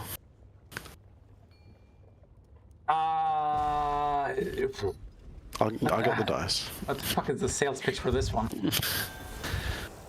Do you want to be part of a spongy blood one? Then boy, do I have a government No, you do it with what we were talking about before. It's like, do you want to never die and like, and not have to pay for any like defense funding? I and- don't know, I prefer my version. What? It's kind of more Bullshit. effective. Who the fuck would fall for your shit? Well, Dude, it's not I've small. always wanted to be a spongy blood wall. Spongy blood wall. Why are you singing it like Indiana Jones? It's like the first version of SpongeBob SquarePants. Spongy blood wall under the sea. Oh. It's like, who lives in an apartment building filled with blood? SpongeBob. Yeah. SpongeBob, their blood wall. SpongeBob blood wall. Right, I need to go. That's what Red Wall should Shit have been myself to about. death. No, you'll shoot Problem yourself to is- life, Isaac. Problem is now Yes? that Dividing the loot is next weekend miss I'm me? going back home for the whole weekend because it's my brother's like stag do because he's getting married in June. And then No. the weekend after that, Wait, which brother? the Japanese youngest- Yeah. What a loser. And the week after that, Congratulate him for me. it's. Something like me. Well, he's in the chat. You can be my +1. You have to wear a dress Yeah, though. exactly. Just fucking invite myself. That'd be so fucking good. You have to wear a dress A dress? Okay. because you'll be my +1 to the wedding. Okay. It's his wedding. If you change my want to mind. ruin it. Wait, no! You can't do Anyway, that. anyway, Don't you the anyway, week me? after that, it's like I'm You. basically busy that whole week. And like it's my mum's 60th birthday and like going like doing other things and like work party and things. So You need to remind her of how old she is. That always goes well. so basically what I'm saying is Old bitches love that shit. what I'm saying is I'll see you in 2 weeks.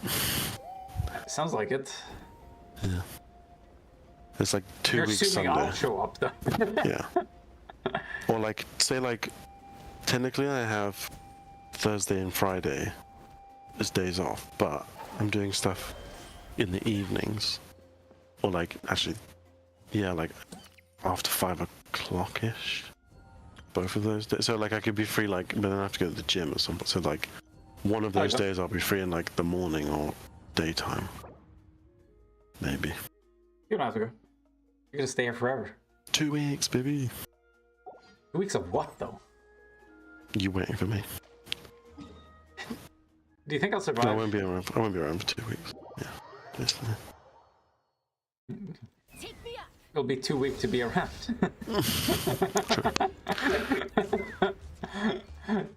I would have died from not having gone to take a shit, and just died from like infection, bowel obstruction. Is that something you're worried about, Isaac? Not now. Just, I'm gonna go. Are you an old man? Not yet. Let's fly. How do Okay, you bye. know?